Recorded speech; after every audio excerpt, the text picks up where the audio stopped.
All right. We're on here. You fucking right, mate. G'day, guys and girls. This episode is proudly brought to you by our sponsors, supshq.com.au. Use the code BWB10 at checkout for direct shipping and 10% off. Alrighty. G'day, ladies and gentlemen, listeners around the world. We're apparently pretty popular in America, I've been seen.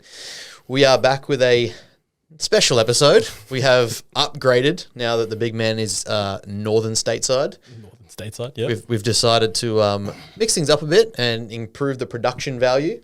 So we've got a nice little studio set up for a couple of hours. Might get, what do you reckon? A couple episodes out? Just one long ass rant and just cut it in two. Yeah, 100%. See how many people can piss off. And part 1 and part 2. Episode 101.1 and 100.2. How many people we can piss off in 2 hours? Make the most of this. We've got sound effects. We've got cameras. We've got mics. Kid in a fucking candy store with this sound bar. This is fantastic. Don't. Your favorite. Don't start. Your favorite host, me. Guys, I apologize for this idiot. And then we're joined by your less preferred host, Aaron. Oh, that is... We're going to be here all day. That is fantastic. Alrighty, guys, we are back with another episode. I think this one's going to be fun.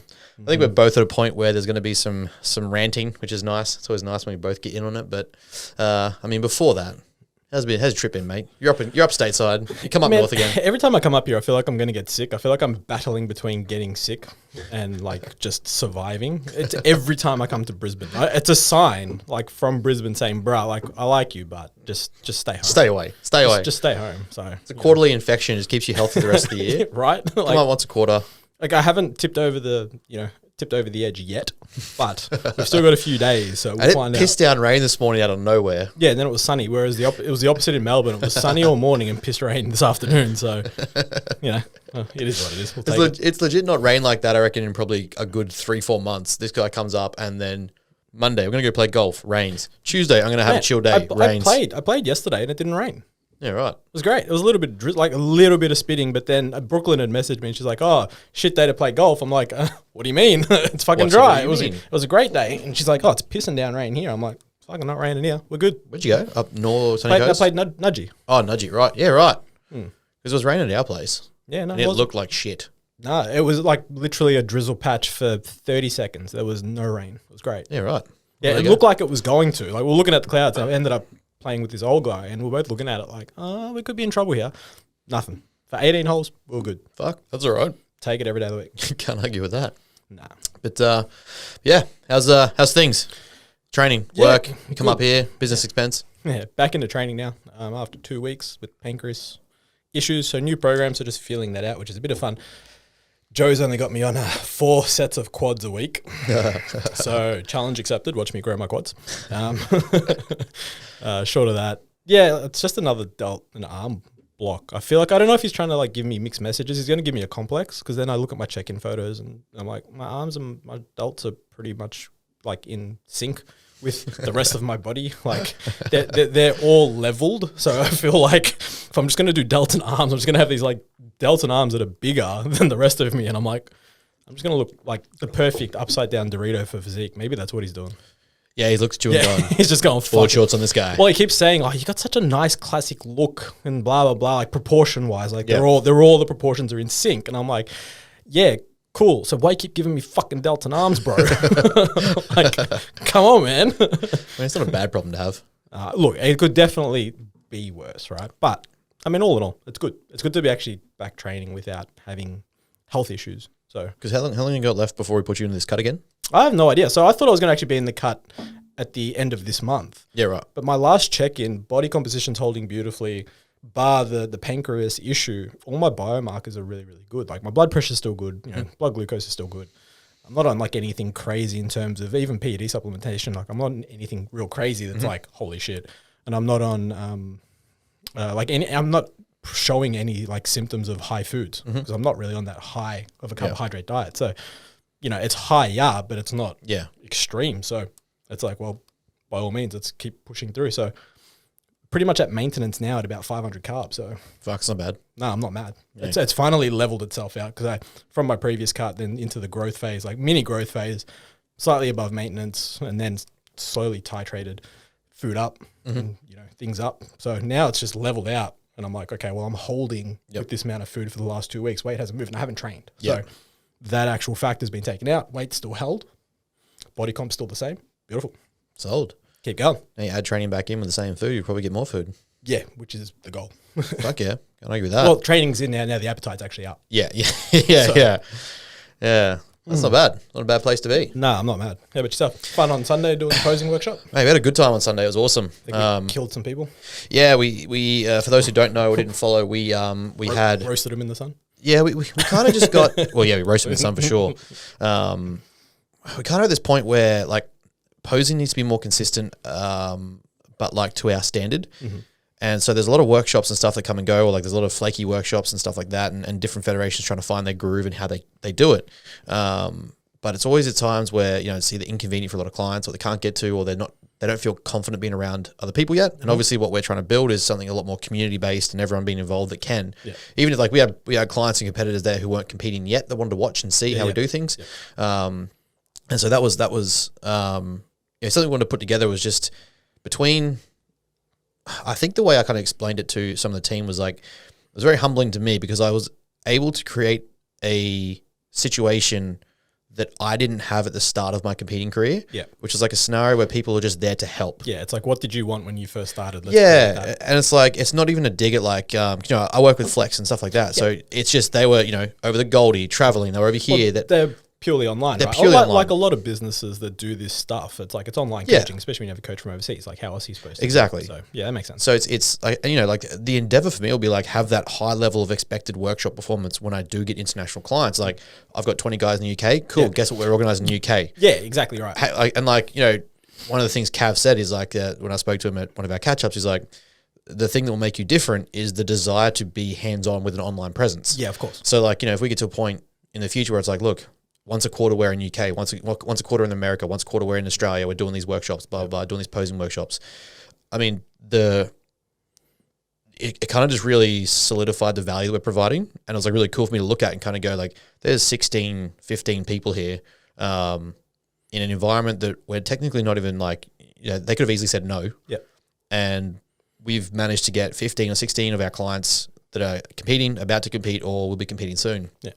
And then we were able to get a level of knowledge in coaches that just other people don't really get access to. Yeah. Like when I first started, like one of the young guys, he was like, "Oh, who are these guys?" Because it was like a little bit intimidating. I'm like, dude, this is good. Yeah. Like you're being put in front of very experienced men who have done at least what you're wanting to do or better for longer. Yeah. And they have an eye for it.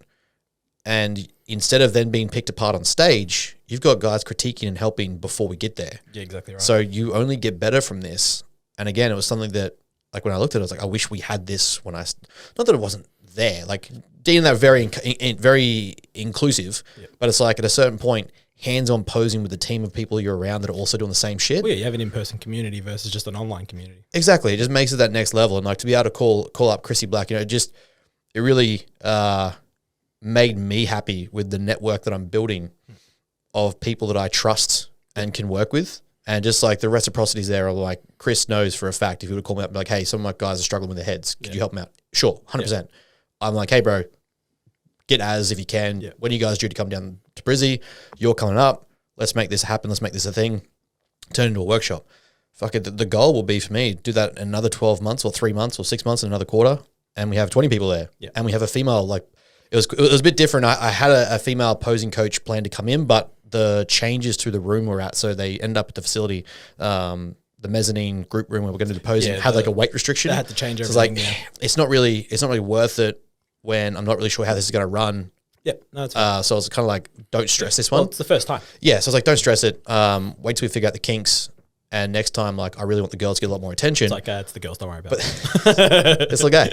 But there's only so much posing you can do with the girls before it's just repeating. And so I was just like, I just need you all to get confident with your SAS, with your T-walks, with your stage walks, like whatever division you're doing. Like, you just got to get confident. I can't coach that. Yeah, exactly but right. Be hearing in front of people and having other people around you doing it. Like, it's like locked you in for 12 months, for an hour.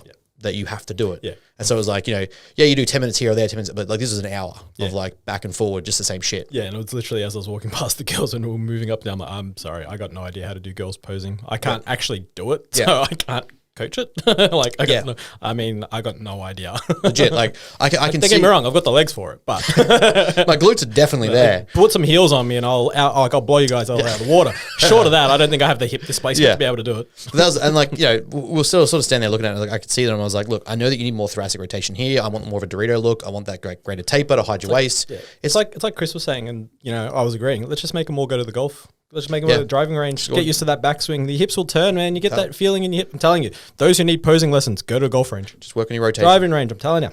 You want to work on your rotation. It'll help. But yeah, no, it was very, what's the word? I think just the fastness of how it's all happening is like the surreal part. It's like, well, build it and they will come. Yeah, legitimately, it's just like build it and they will come. But it's like it's the pace in which it's building. It's like, before we're worrying about the priority, not the priority, but one of the focus points for me was like, there's so much lack of knowledge. I want to put this education first. But I was like, actually, you know what? Take that back a step. I want to provide for the clients we have, provide that, actually provide that value in that environment. And now we're doing that. And it's like, well, fuck, now we've got Rowan on board. We've got Tom doing his thing when he actually wants to do it. We've got, the environments for more people to come and interact and be a part of it, whatever the goal is. We're working with the mining companies and shit like that. So it's like, now that's expanding and you're actually seeing it physically grow. It's like, well, yeah, you build it and they will come. Yeah. And you're building something like, to me, it's such simple shit, right? Like the stuff that blows me away when like a business is succeeding is that we're just doing the basic, what we deem as the basic stuff and giving it away. Yeah. Like you're supposed to, as a bodybuilding coach, help your clients pose better. Yeah. Like as we said on the weekend, you're an adult. If you choose not to do it, that's on you. But we organized it. We had the coaches there. We had some extra eyes there. Even if you weren't instructed by the girls, we didn't have a female posing coach there. But it was just the environment of being there, doing your posing, knowing that you have to do it. Right? We've created that scenario where you can do that and feel comfortable. Like that stuff to me as a physique or performance based coach makes sense. Yep. I'm creating an environment in which your high performance goal is achievable and it's able to be facilitated. Yeah, it's like who thought you were creating the environment / facility for that to happen? Right? Like who knew? And that like when I get clients come to me and they're just like, oh, but like, so is this extra? Is this extra? What do you mean? Yeah. Like, firstly, the price I said is already pretty premium. Like it's kind of standard now, I think. Like it's for how much we do, could probably charge more. I just don't deem it necessary. Yeah. Until like the results really start stacking up, be like, okay, I've got 10 pro clients. We might go up from there. Well, even, the thing is, it's like you cap it and be like, well, if you do really want to just work with me, well, this is my price because I'm full. Yeah. And or if they're clients that come back after going somewhere else, it's like, well, I'll charge you double because you shouldn't have left me in the first place. You doubted me, motherfucker. I told you. Yeah. We knew this was coming. I knew that you knew that you knew that I knew. So it is inevitable. Yeah, literally. But yeah, no, it was just like that just to be able to make people the opportunity to have people from literally different parts of the state come together to help and know them like we're building something that's pretty sick. Yeah. And at the end of it, like having everyone be happy or grateful, even like, everyone was tired and fucked and hungry. Yeah, like, we did cook them a little. Oh, we cooked them. It was an hour of posing. But it was like, in the sun too. We're like, well, whoops. It was like, that's the difference there where people are going to start doing their posing practice 4 weeks out. Yeah. You've already mastered it. Yeah, exactly. You've got the condition. It's second nature. Exactly. Like we've got the young guys now who are like, I've got them doing like 15 minutes a day. Yeah. Through their quarters and mandatories, and it's like you get to stage, that's going to be secondary. Like you'll breathe and it'll be the same thing. 100%. So having that now, you're having the eyes over them and go, okay, well you've got the basics good.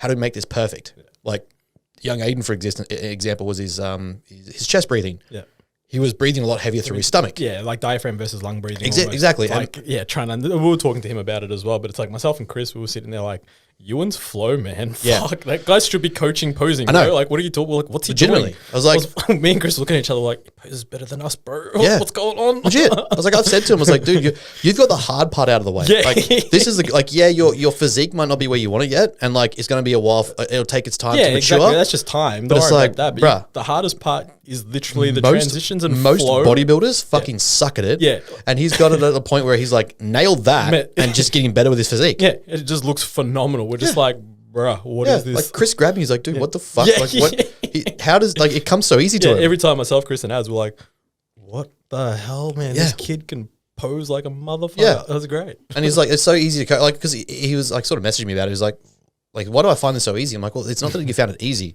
we actually had to pick and choose and pick apart a lot of your early movement mechanics, Which has transitioned. but it's transitioned to your control of your body. Yeah. Well, he's aware. You can tell he's aware of his like actual body in space. Yes, exactly. And that's so hard to teach. Yeah. That's where like ballet dancers or just dancers in general do really well. Yeah. When it comes to like physical endeavors and stuff like that, and movement mechanics, because they're just so well aware of like they're just spatial awareness. Yeah. They just know what's going on and where their body is in relation to space. So you can tell like he just does it. And you're just like, I wish. Yeah, legit. And I'm like, the thing is too now, if you keep that, you know, we get out of this prep, he finishes off, regardless of where he finishes off, we start the refeed process, we start the growing process, then actually, and he's in a position where he can respond quite well, get his food up, he'll be able to maintain that posing as mass comes on. 100%. It's like, he's just got to keep practicing. Yeah, a lot of people, unfortunately, gain the mass, lose the ability to pose. Yeah, you lose that mobility. And it's like, you just, you know, it becomes like, oh, I'll do my posing practice or my stretching in prep. It's like, well, no, you've lost that skill. Yeah, so basically, in growth phases, people,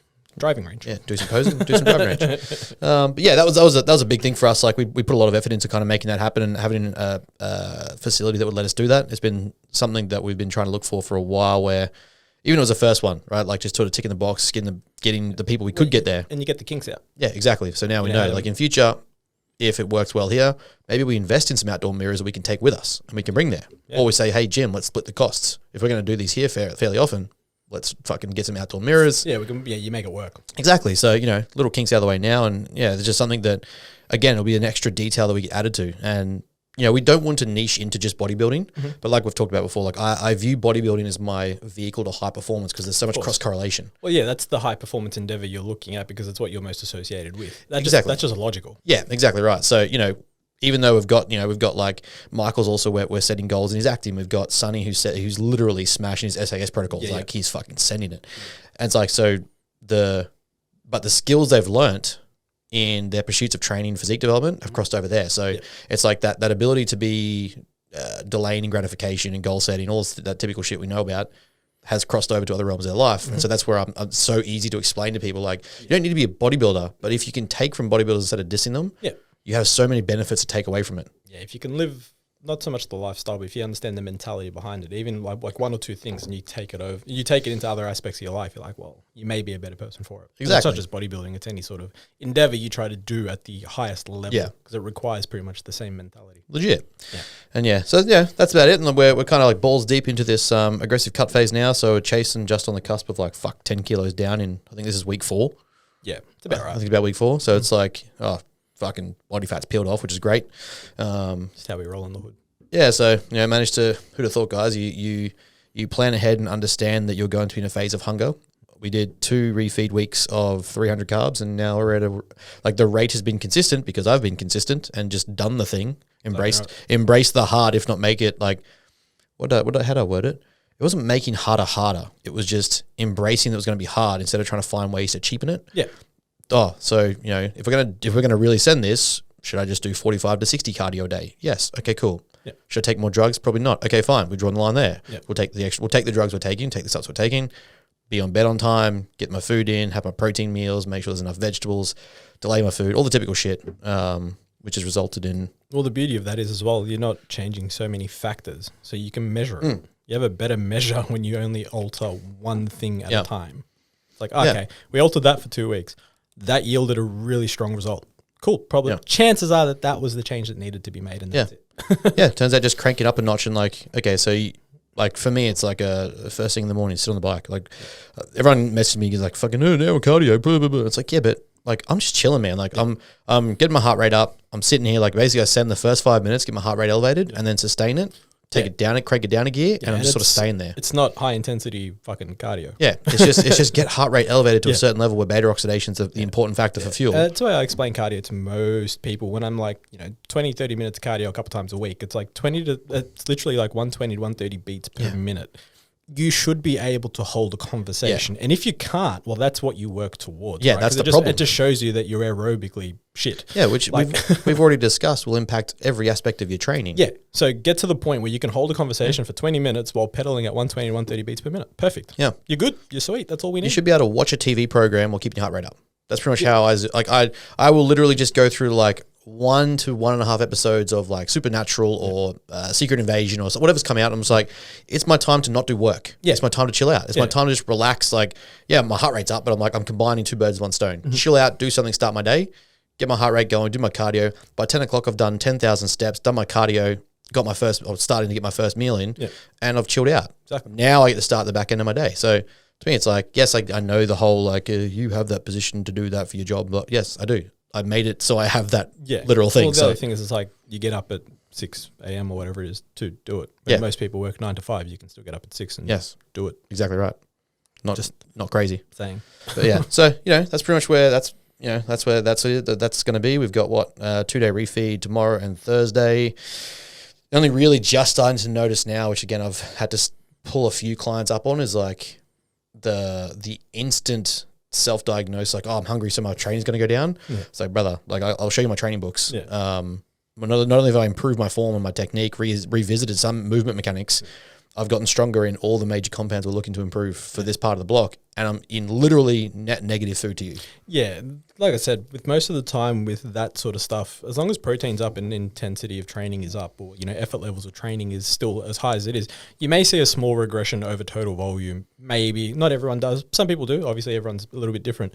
Most of the time, it's from a leverage change. Just because you're losing body fat. So you probably need to change 1 or 2 little positional things, and you'll probably get the same like force generational power output in that exercise and still be able to maintain, if not maybe progress. But a lot of people forget that, or they don't think of that. And it's like, you're not losing because you're not losing tissue. Like you're not losing actual contractile protein. tissue isn't training. You're not losing protein. You're not losing muscle tissue. Like, don't stress. So I just laughed at like that thing I sent you before, which I had a good laugh at. And I know you weren't going to bother reading it, but I just put a comment. I just took the piss. It was. I read the heading and then just. What's the optimal deficit for trained individuals? And the trained individuals apparently responded in a 10-day deficit at only a 15% gradual deficit in 10 days. They recomped by increasing muscle tissue, decreasing body fat, and they gained no training loss over 15% in a 15% deficit. But the guys who did a 50% deficit, also apparently were defining that as trained individuals. Anyone recomping with a 15% deficit and building muscle either wasn't in a deficit or not trained. Like, you're not a trained individual. Like, if you've been training long enough to be called a trained individual in a study, you shouldn't be recomping at a 15% deficit. No, I mean, at that point, your deficit's wrong, or you're more likely at maintenance, or there's a degree of like surplus there, or you've been training like shit before that. That I was going to say, the training stimulus is so novel that you're effectively a newbie in that particular instance. Again, where we get that whole like internal versus external validity is like how much of that is controlled. And we know that when you stand someone next to someone and write down their data, they're going to train harder. Yeah, let's be real. Most studies that Menno tends to share these days are pretty fucking trash. I looked at it and was like, I don't know where, like what, I imagine the things that people like himself post in terms of research, he must have an audience that are questioning this. Like, I don't see why you'd just post something as random as that. To me, that looks random. I mean, I can't see the thought process behind posting it. So I'm just thinking he must have a very, very, very, very basic population, a basic following. Like those people just don't know. And then he's posting that sort of stuff. I mean, maybe, but even then I'd just be like, nah. Because the part that shits me, and I think this is probably going to lead into what we're probably almost going to ramble about, is when these dichotomy of questions exist, but no one's positioned them. Like, what's the optimal deficit for a trained individual? Bro, I'm more trained than any person you've probably ever used in that study, and I'm on a 50% deficit. Actually, what? I'm on 1,400 calories. My maintenance was 4,000. So more than that.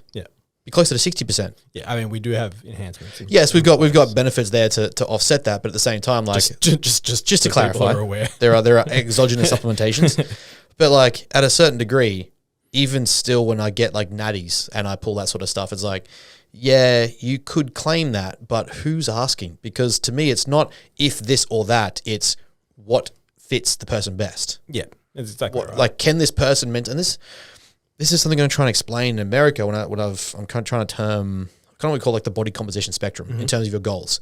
On the far left is someone, so net new to training that even walking is a novel stimulus. Like the goal, just increasing like protein helps them drop body fat. Like that's how new they are. Then over here, you've got someone like, I think we actually put Michael as a picture, and Michael's the example of like pure fucking human muscle and no body fat on stage.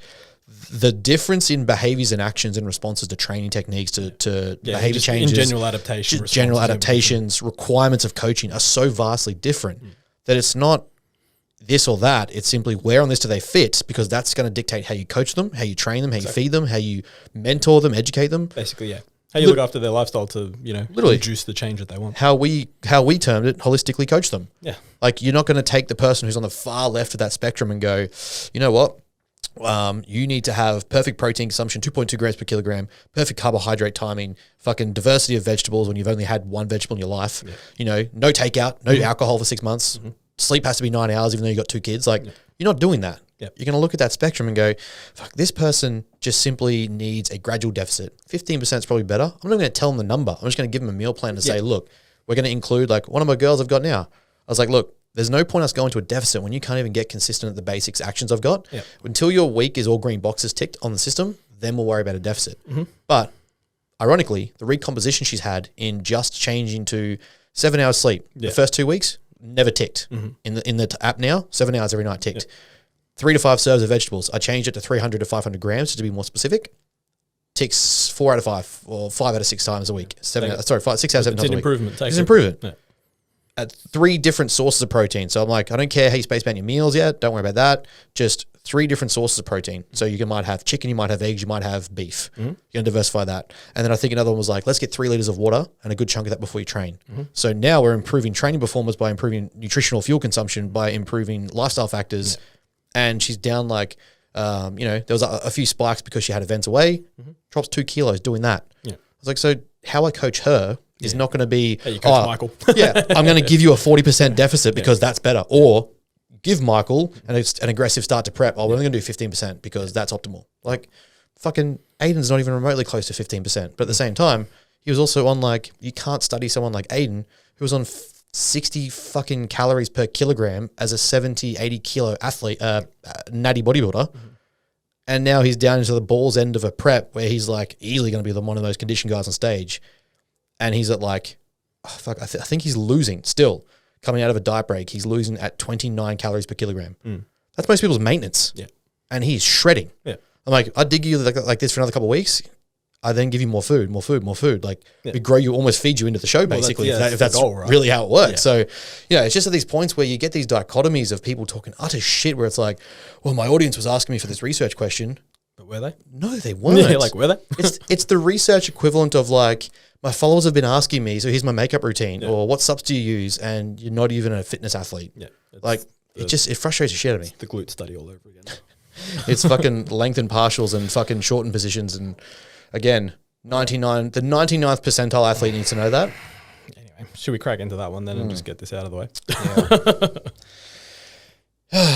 Firstly, I don't think people actually understand what a lengthened partial is. Like, I'm just seeing partial reps, which are just half reps because you failed, you're tired, which is fair enough. You're just doing half reps, like you're doing pump reps. But you haven't even like, you talk a big game of knowledge, and then you see people do like a partial rep, lengthened partial rep, and it's just a leg extension that's like. I think it's still to do with most people still thinking, and research showing that muscles built primarily in the lengthened position. Now, that in itself is an interesting concept because we've got so much research to suggest that it does, and now we've obviously got some more research like this glute study. Showing that maybe that's not the case. Now, obviously, very biased study and all that, blah, blah, blah, blah, blah. But if we were to just go purely on the results of that one study. Let's say it's legit. Yeah, it showed that there was no difference in muscle length, in muscle growth rates, whether it be lengthened or shortened. Again, the hip flexion really wasn't necessarily at the most lengthened position. But hey, we'll take it for what it is. What most people believe is that muscle damage occurs in the lengthened position. And that has a correlation to hypertrophy. The research would show that muscle damage isn't actually a precursor to muscle growth. People still don't understand this concept. Chris Beardsley has a mad article on it. Jump on Google, type in muscle damage Chris Beardsley, read the fucker, and understand what muscle damage is and what it isn't. When you go get your blood test done and creatine kinase comes back really high, it's because of muscle damage. That's a marker of muscle damage. That's the actual sheath that covers your myofibril. Myofibril, the more myofibrils you can accumulate, the bigger your muscle gets. You damage your myofibril, guess what they do? They go necrotic. That's really bad for muscle growth. We don't want to damage them to a point where they die, right? We want to be able to accumulate more and more. That doesn't happen from damaging these things. That happens from protein synthesis, protein generation. That's how they're created. It's a very big difference that people still, I don't think, understand how it works. Whether that's, their fault or not, whatever. So go read that article. But yeah, sheath around myofibril, breaks, get blood tests, creatine kinase through the roof. That's what that is. So it's an indication of muscle damage. It's not an indication of muscle hypertrophy, just so that we know. So I think that mentality is why people are doing this stupid shit like lengthen partials. Bro, like you don't need to do a lengthen partial. No one needs to do a lengthen partial. And the easiest way I think that I can put this, and as much as I usually hate going to the reference of if the biggest dude in the gym isn't doing it, you probably don't need to fucking do it. Yeah. It kind of holds true. It does. And it's that age-old bro science versus real science, blah, blah, blah. The bros still know what they're doing. And now we have smart bros like your John Jewett. Yeah. I've never seen him mention a partial length thing. I mean, when he does, if he ever does, sure, I'll be like, yeah, my bad, got it wrong. Until then, do what he does. Yeah. Do what Luke Miller does. Do what Cal Raystrick does. Do what Joe Jeffrey does. Do what fucking all these other big dudes do. You're listening to like the bro chat. Do what Ian Valier does. Yeah. Do what Justin, what's his name? Shire. I always say Sherman. Justin Shire. I'm thinking American Pie. Justin Shire. do what Justin Shire does. Like these guys are highly intelligent and very fucking jacked. It's equivalent to me. Like when you take away the nuance of an elite athlete not knowing how to train or move or do something. Like I know fuck all about cars. I know fuck all about driving. But when I hear someone talk about NASCAR or like the precision knowledge of like Formula One, there was I watched a video just recently. It was like this guy hit a car, spun out. He hit the wall. He spun out, and they basically blamed him. They're like, "Oh, he's a shit driver." Apparently, this guy's like a top tier, and like to be a top tier Formula One driver, your spatial awareness, speed, volume, your knowledge, like all that shit needs to be fucking impeccable. And he gets off the race, and he was like, what happened? And he's like, that barrier has moved. I'm like, no, you clipped it. You just mistimed it. He's like, no, I'm telling you that the barrier had moved. They go around the track at the end of the race and look at it, and it had come off 3 millimeters. Yeah. He was precisely hitting the turn with 1 millimeter's gap when they looked back at the video. Now, that 1 mil timed out by 3 is obviously going to change how he's perceived that lap. Yeah. And that's what made him spin out. It's like the safety barrier wasn't locked in place. Someone else has obviously clipped it, but not enough to spin them out. But it's wedged it, come off, and hit it. So to me, I'm like, even if this person doesn't know mechanics, even if they don't know about the engine or physics or how combustion engines work or anything like that, he knows enough about like the movement of his car, his object, his craft to say that doesn't work. That was wrong. So when we look at elite bodybuilders and we go, or fucking the science guy is saying that length and partial will be a greater developer of hypertrophy and increase my muscle growth. Name one jacked as fuck dude I mean, especially the level, like I think the biggest irk for me is when they're at a level of, they're still newbie. Like people in such a rush to claim they're an advanced trainer that it shits me at the fucking wall. The fact that I'm making ratios of progression that I am at my training age says that I'm not the training age that I once thought. Yeah. It's progressively like the more I get aware, the more I'm like, I'm intermediate, tops. Yeah. Like, with the amount that I can tweak things or improve form or continually develop, that's a good thing. It means I'm self-aware. Yeah, you haven't capped out on total growth. Exactly. Yeah. So you're to this point where people are trying to rush to these like advanced techniques that may potentially have some benefit in the longer run of someone and going, oh no, those pro bodybuilders don't know what they're doing. They got no idea about how to develop growth. Like the human body doesn't want to be 300 pounds shredded. Yep. It doesn't want to do that. No. So when you've got guys literally defying science, physics, biomechanics, biochemistry, anatomy, and making that happen, something about what they do, they understand. Yep. Regardless of how you like bro training or bro science or fucking the broness of something, you can't take away the nuance of the fact that they are doing something that defies existence. Yep. They are literally changing reality and what we think should be possible in the way they're able to get to where they are. And not one of them is going, oh, you know what? In the back end of prep, I really emphasize my length and partial position of my leg extension. Sure, they're doing leg extensions to failure, but they're just doing failure reps. They're just going, oh, well, I've got a half rep here because I've got nothing left in the tank. Yeah, they're not actually actively doing, I'm going to do partials. Yeah, I'm not I haven't programmed for myself a length and partial position. Now, don't get me wrong. I'm sure for a certain period of time, like when you're at someone like someone like Kuba's really good, where he recognizes he's not genetically elite, though he is. He's a fucking pro bodybuilder. He's just not as genetically as elite as others. Yeah. But like he recognizes that because of that lack of genetics, I need to maximize and optimize everything. Like we said before, when you look at the spectrum of your client, or even you as an individual trainer, take the ego away, take the arrogance away of trying to sexualize everything. Admit that you're newer than you are and you're more intermediate than you are.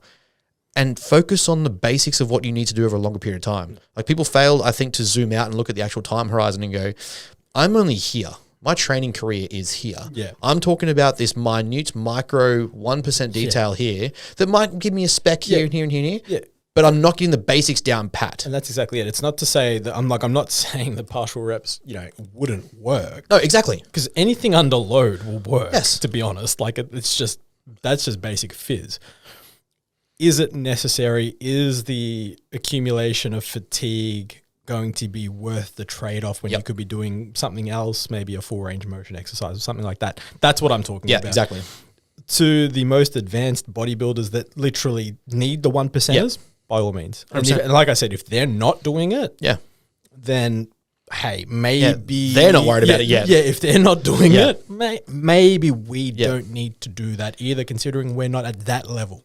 Or just we don't need to put that much pressure on it. Yeah, this is again all, as I always say, context, person's healthy, blah, blah, blah, blah, blah, blah. Yeah. You need to do partials because person's injured, whatever, sure. Different story. That's not applicable to this scenario. Yes. When you're someone who is and let's be real, like 99% of natties are usually, I'd say a large chunk of natties, are working their way up to then maximize enhancements, and then really push that. Cool, that's a great process. I encourage that process. Know that you want to love bodybuilding first. But before you're at the position of assuming the arrogance of you capping your growth and your training capacity to go, now I need to bring in these lengthened partial reps and I need to bring in these fucking like blood flow restrictions, not quite as bad. I actually see benefit. Do I like it? It's pretty fun. Well, even more funny. BFR creates muscle damage.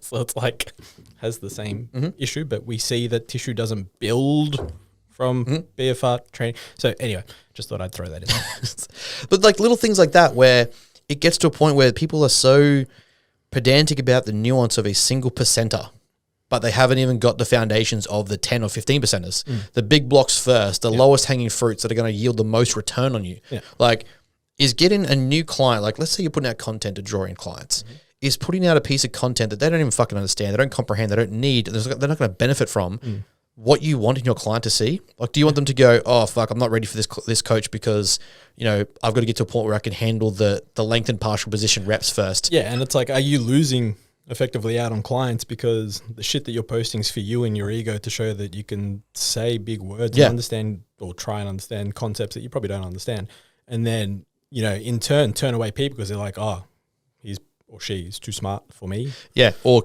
perceives to be too smart. And like that level of like the big thing I learned was being able to take the level I can speak at and simplify it to the person I actually want to work with. Because when you want to work with I want to build high performers, I don't want to just have high performers. Like it's one thing to have athletes that just tick the box. Like that's a given result. You already know that's going to happen. But when you're seeing people like, I can see you're at A, but you have the potential to be at fucking D. Yeah. Like that's going to take some building. If I start talking and trying to use big fucking syllable words, pulling out the dictionary and going like, you're a piece of shit because you don't understand what I'm saying. Or I told you about the lengthened the partial rep, and they're just like, what the fuck does that mean? Well, I told you lengthened partial rep, you should know. Well, no, I shouldn't, because I'm fucking 3 weeks into a training program with a new coach I've never had before, and I've only been in the gym for 2 years. Exactly. Like, how about we build the bread and butters first and actually lay the foundation of a good sandwich, and then we can start sprinkling on the fancy stuff. Now I want 100,000 sandwich. I'm fucking hungry. Now I just want fucking fairy bread. Thanks, bro. Just want some fairy bread. I just want bread, to be honest. Someone make us fairy bread. Someone send us a fucking pre-made fairy breads. But you know what I mean? Like, you get to that point where, like, literally just going through the data, and I know we've kind of talked on this before, but so many people aren't even getting the basics of nutrition and training in. Yeah. We're trying to, like, already bodybuilding inside the fitness community. I know that to us inside it looks like it's a big deal and it looks big, but we're 1% of an already like maybe 10% population. If that. Like, if that. Yeah. People that genuinely consistently train or move or exercise 3 to 5 times a week, eat adequate protein, vegetables, and nutrients, and focus on their macro building tools like sleep and hydration and lack of alcohol. Like, People want to do partial reps, can't get fucking sleep right. Like, really? Yeah, that's what I mean. Like, you can't get the one thing that's Yep. probably the easiest thing to control is literally close your fucking eyes and go to sleep. You can't get that right. The forest. Don't worry about partial. The forest for the fucking trees in the instance where you're looking at things like the partial rep or, you know, any of the intensifiers that are super egotistically cool to do. Like, yeah, don't get me wrong, failure sets are sick, drop sets are sick, clusters are giants, they're all fucking awesome.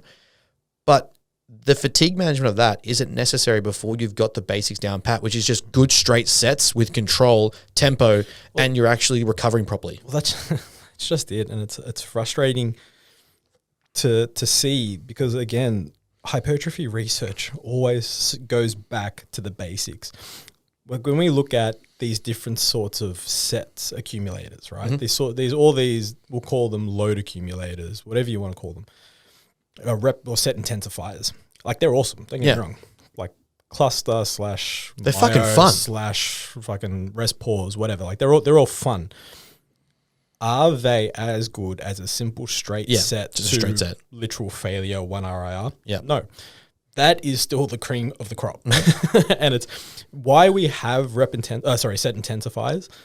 Most people don't know what it feels like to still go to true failure or task action failure, right? You can't go to muscular failure just before anyone tries to jump on that. It's a physical impossibility. It would genuinely imply that your muscles cannot create force, like you'd be dead. But task action failure, the task that's in front of you, you can't physically do to, you know, the standard that you've set. With that in mind, if you get as close as you can, we'll call it, and then take a short break and then, you know, do another sort of set to failure, get a couple more reps, perfect. You're still going to be hopefully achieving some effective reps. That's what those set intensifiers are really good for. Hence the cluster, hence the rest pause. Yep. Drop sets and all that sort of shit. It's like, to me, they're stupid. They don't make sense. Like, if you want to do them for fun every now and then, by all means, because you obviously got to keep everything fun. Like, that's always the case. You know, you're going and you're catching up with your bro that you haven't caught up with, and you're like swinging your dick, and you're like, let's drop set it, like, for sure. But short of that, like, they are not efficient. You are decreasing tension. You are decreasing load.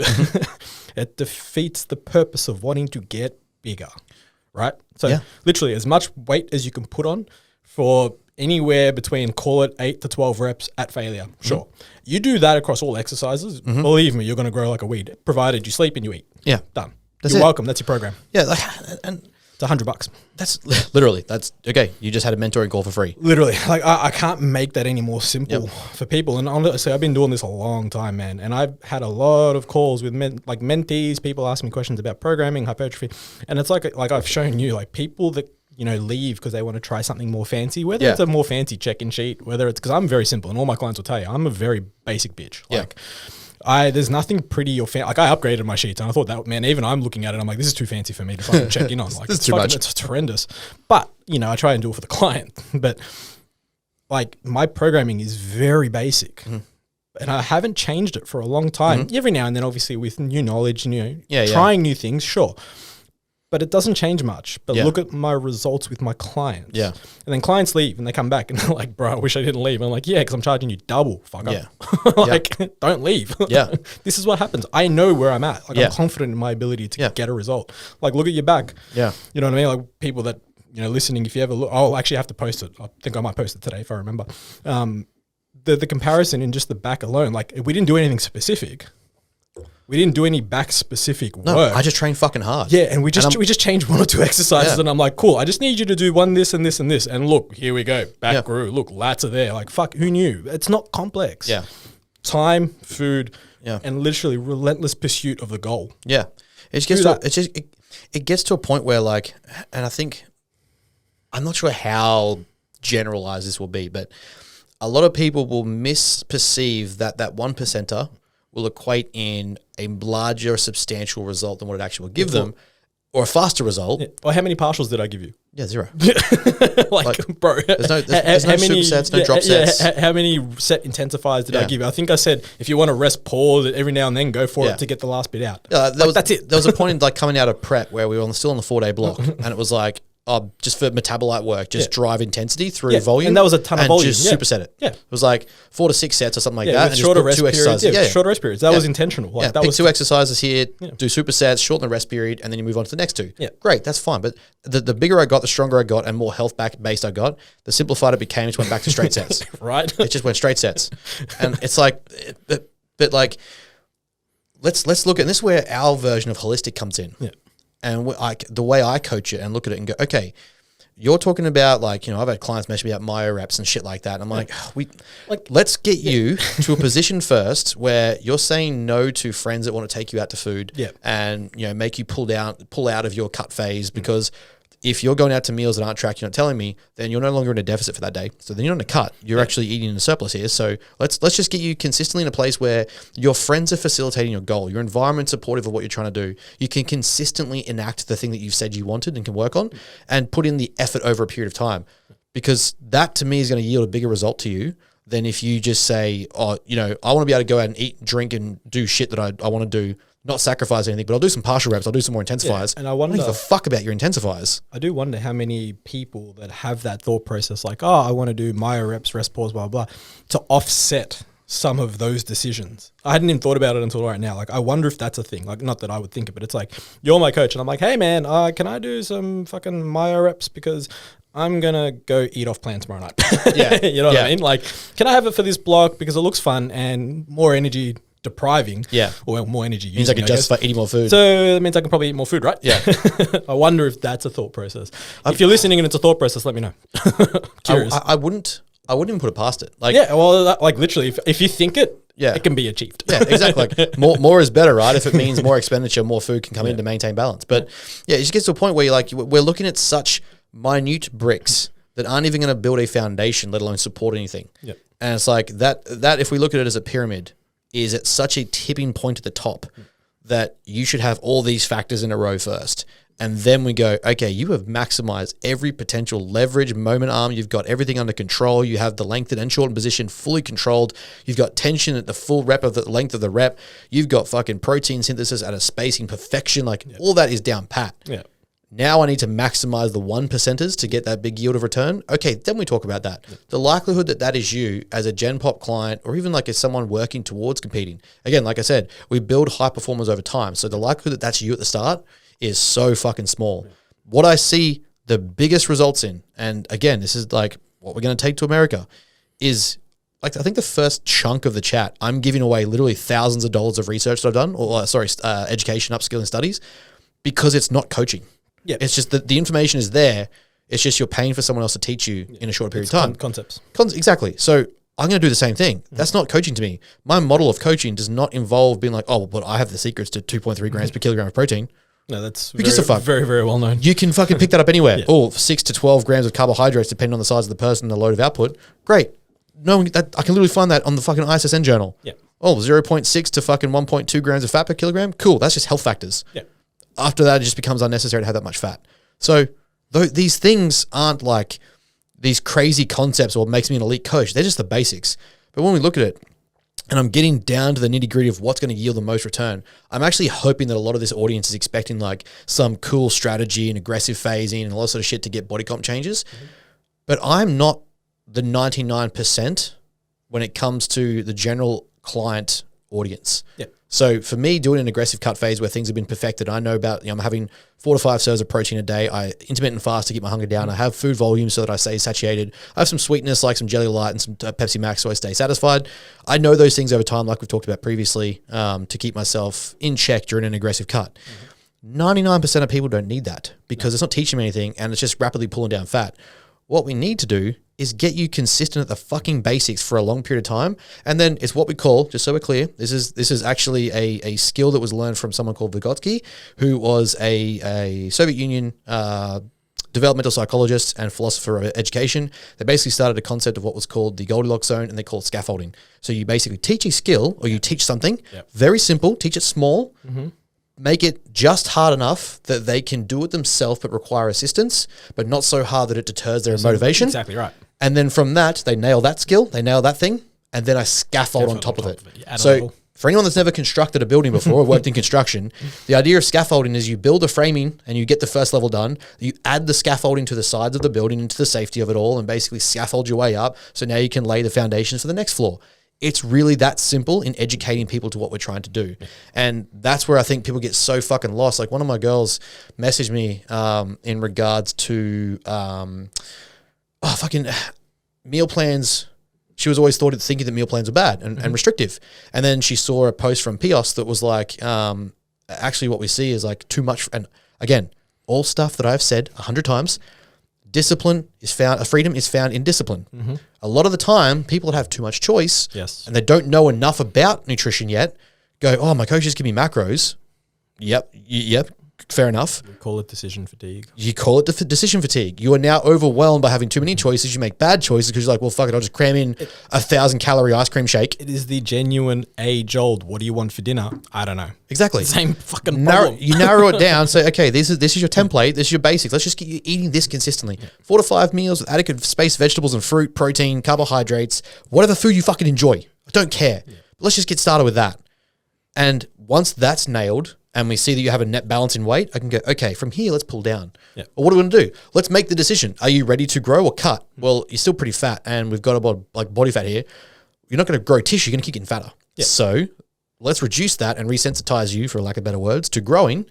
Give you a runway, as we like to put it. Yeah, we haven't ripped the runway. Yeah, we haven't ripped a runway for a while. So give yourself an adequate runway of growth and we will pull down from here, get nice and lean. Then we have 12 months of growing, 6 months of growing. So talking about the runway that's in Fast and the Furious. Yes, it's 25 miles long. Longer than that, it was like 940. Yeah, that was a fucking physicist or a mathematician actually did it. Yeah. Like 946 kilometers or something. Like, yes. Yeah, I just find, again, it's where everyone has to sexualize their social media stuff, right? Like everyone has to create that hook content. But that's social media. And then we got people that are, for lack of better words, not being themselves. And it's like, it kind of leads into the next topic that we were going to talk about, but I mean, we'll brush on it if you want. But people, like, that leads into like people and social media, right? And people just simply not being themselves. It's funny because you have business coaches, social media coaches, whatever fucking coach they're called, and they tell you to be authentic. Yet nobody seems to be authentic. They're all trying to copy someone, and it seems to be the flavor of the month is let's copy Alex Hormozy. Like, I mean, don't get me wrong, not a bad dude to copy. Like he's kind of successful. He's got some models, but he's not you, and you're not him. Yeah. Like by fucking just be you. Yeah. Like whoever it is that you're trying to go for, making sure that as a coach, regardless of what you're coaching, business, what we do in terms of body composition, elite athlete, fucking gymnast, whatever you want to coach, make sure that you know what your fucking audience is. Yeah. And like really define that audience and give them things that they can take away. See too many people trying to still copy other people and not understanding, like copy is the greatest form of flattery, yet you need to understand the concepts that you're copying so that you can really actually yield the benefit of said copying. And if you're not doing that, well, you're not going to get fucking results, and it's evident. Like it's blatantly fucking obvious. You just see it all the time. Yeah.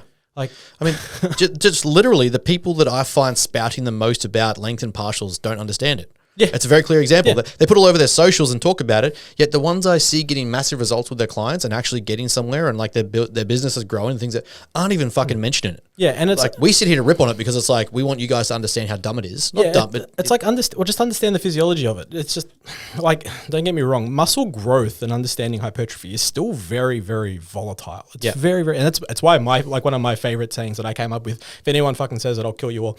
That like muscle's built in chaos. Like literally everything that's happening in terms of muscle growth is like it's chaotic as fuck. Yeah. And there's a lot of aspects to muscle growth that we don't understand or we haven't figured out yet. Yeah. Right.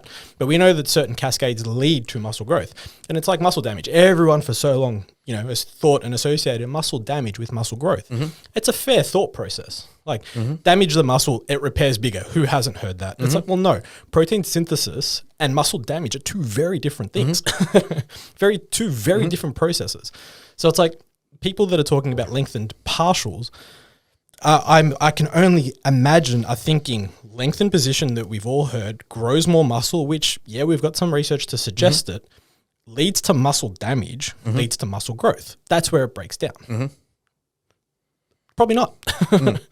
Probably not. Like, it doesn't seem to occur. And then we have the anecdote of the biggest dudes in the world and the girls. I'm not going to discriminate against females. The big girls. And the guys who wear bikinis and then compete as girls. We won't get into that one. You know, all get yoked. And, you know, in that 1% of 1%, I haven't seen a single one of them do a lengthened partial on purpose. Yeah. Again, going to failure, last couple of reps, trying to get as much exertion out as they can, probably from an energy standpoint, considering they're probably prepping. They're prepping and they need to get as much energy, get as much energy out as possible. And it's like, we've all been there. Yeah. Like you throw in some 20 rep sets to deprive glycogen at the back end of your prep. Yeah. Or you just literally do a set of like leg extensions to failure. You get to 10 and then you're like, okay, 11, 10 and a half, 10 and a half, 10 and a quarter, like 10 and fucking a tenth. 2 reps have actually been done. And you're like, well, whatever. I'm not going to give up on this set, right? It's just, I don't understand. But that's the thing, is that in order to seem catchy and trendy and engaging and to draw in this weird clientele that you haven't even defined that you want, you're trying to sprout this shit that you don't even clearly understand because you've seen someone else you look up to do it. And maybe that person you look up to does understand it. Like if I were to see Israel or something talk about it, you'd be like, okay, there's a bit more caveat to that than say average Joe Blow physio just finished uni who's like, you know, talking out his asshole is going to be the guy I go to for that information. But he's resprouted it, he's reshared it, and he's pushing that as if like that's the new trend. If your trend matches everyone else's trend, that tells me that you don't authentically mean what you're saying or know what you're saying. Someone just simply needs to ask why. Yeah. Like why? Like partial length and rep. Why? Explain the process to me.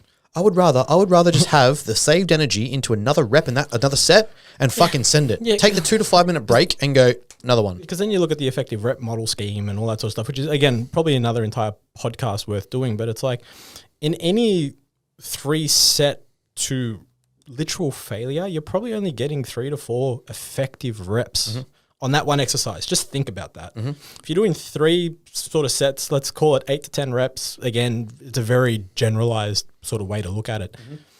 Those last couple of reps shy of failure are the effective reps. Yep. So then you need to balance the amount of fatigue accumulation until you get to the effective reps. And that's where the whole high rep scheme comes sort of conversation. It gets really sort of put to rest in that, sure, for variance, maybe every now and then, if it's fun, maybe we'll look at it. Energy expenditure standpoint, you're not trying to build tissue, you're trying to maintain tissue. Maybe we can look at a higher rep set type scenario. But, you know, if we're looking at literal just tissue building, we are going to accumulate fatigue with every rep that we do. As a byproduct, we're going to activate more and more muscle fiber as we do the reps. Yes. So we have these two things that are basically trying to meet, the Henneman size principle, but trying to meet into the middle, right? And we're trying to find this point where it's like, now it's effective reps, but fatigue is going to get us. And from that point to failure is where those effective reps occur. Literally 2, maybe 3 maximum in a set, depending on how many reps you do, right? Because it takes X amount of reps to get there, well, to recruit all those fibers. Because it's like, unless you're doing a 1RM, but what do you do when you do a 1RM? You tend to build up to it. So you've recruited fiber all the way through until you get to that 1RM. Exactly. So in a set, for hypertrophy standpoints, we don't do 1RMs in hypertrophy. I mean, if you are, you're stupid. So we're building and building in this set. But inside that set, we have intraset fatigue. So it's like we're trying to catch this this perfect point. And then from that point on, effective reps. 2 every set, maybe 3. And you're doing 2 to 3 sets. Because after that, fatigue's caught you. And if you can do more than that, you've completely fucked up. And that's where the higher set, higher volume accumulation thing comes in, because you're not getting as many effective reps in a set. So you need to do more sets. To try and catch that effective reps. And do you catch that effective reps? Well, that's where the whole debate goes. But anyway, that's some science for you bitches. But just in understanding that, like if you were to sit there and express that in a post, we'd be like, you not only comprehend that point, it's authentic to how you program, because your clients would all support that. Like you would come and be like, yep, that makes sense. Well, look at the results of my clients. We fatigue manage, we volume allocate, we volume manage so that you just get maximum effort in your sets before we go worrying about the nuances of fucking intensifiers, volume accumulators, all that shit. We're just simplifying the basic foundations and building off that. So when you would post about it, it is authentic to how you are. And the beauty of it is, because you're managing fatigue, guess what else you're managing? Injury prevention. So look at how many of my clients get injured from training. They don't. They get injured from doing stupid shit, but they don't get injured from training. So it's like... You can literally just you can push it for so much longer. Like at a certain point, the fatigue to risk ratio that comes from doing these intensifiers starts becoming too much. And it just gets to a point where like, okay, I've accumulated, especially like, let's say you're doing it in a prep. The risk of injury in a prep is already fucking high. Yep. That is literally the biggest risk factor to injury is being in the prep. And the propensity for extra muscle damage, tears, issues, fucking dislocations, breaks. You've seen it across preps. Fucking Branch Warren in a prep. It wasn't in the gym that he broke his leg. No. Broke his leg in a car park when he talks about it. But Yeah. it's the accumulation of the way he trains and his fatigue and all the volume that has probably led to that slip being broken. That's what led to it. So we're at that point where that's what we're understanding. So that's like, it's relevant to how you coach. We can see it. It's a very simple method, very simple model. Same as myself. It's very fucking simple. Most of the time, if I find a client is training too soft, I'll accumulate volume through sets. I'm like, all right, well, I'm going to fucking send you into the ground. 100%. Okay, if I find you training hard, fantastic. I might increase somewhere else or do something a little bit differently. I might add some extra volume in the accessory work, something like that. But if you're nailing the major compounds, I'm not touching that because it's working. There's no point. Like when I see people like, oh, we changed it much this week. No, let's just like, we don't need to. This is working. Right. Keep it. Let's keep this going. Okay, I know that I'm trying to see where you respond to Greg. Someone's starting out a fucking 16, 20 week growth block and I just call it like they haven't earned specificity. We might allocate volume weekly in certain areas to see how it responds. Okay, so we've got 12 sets on the quads. Let's go to 14. Yeah. We've got 16 sets on your shoulders, but I don't know how you're training them. Let's go to 18. Yeah. Like we'll grow that way. Yeah.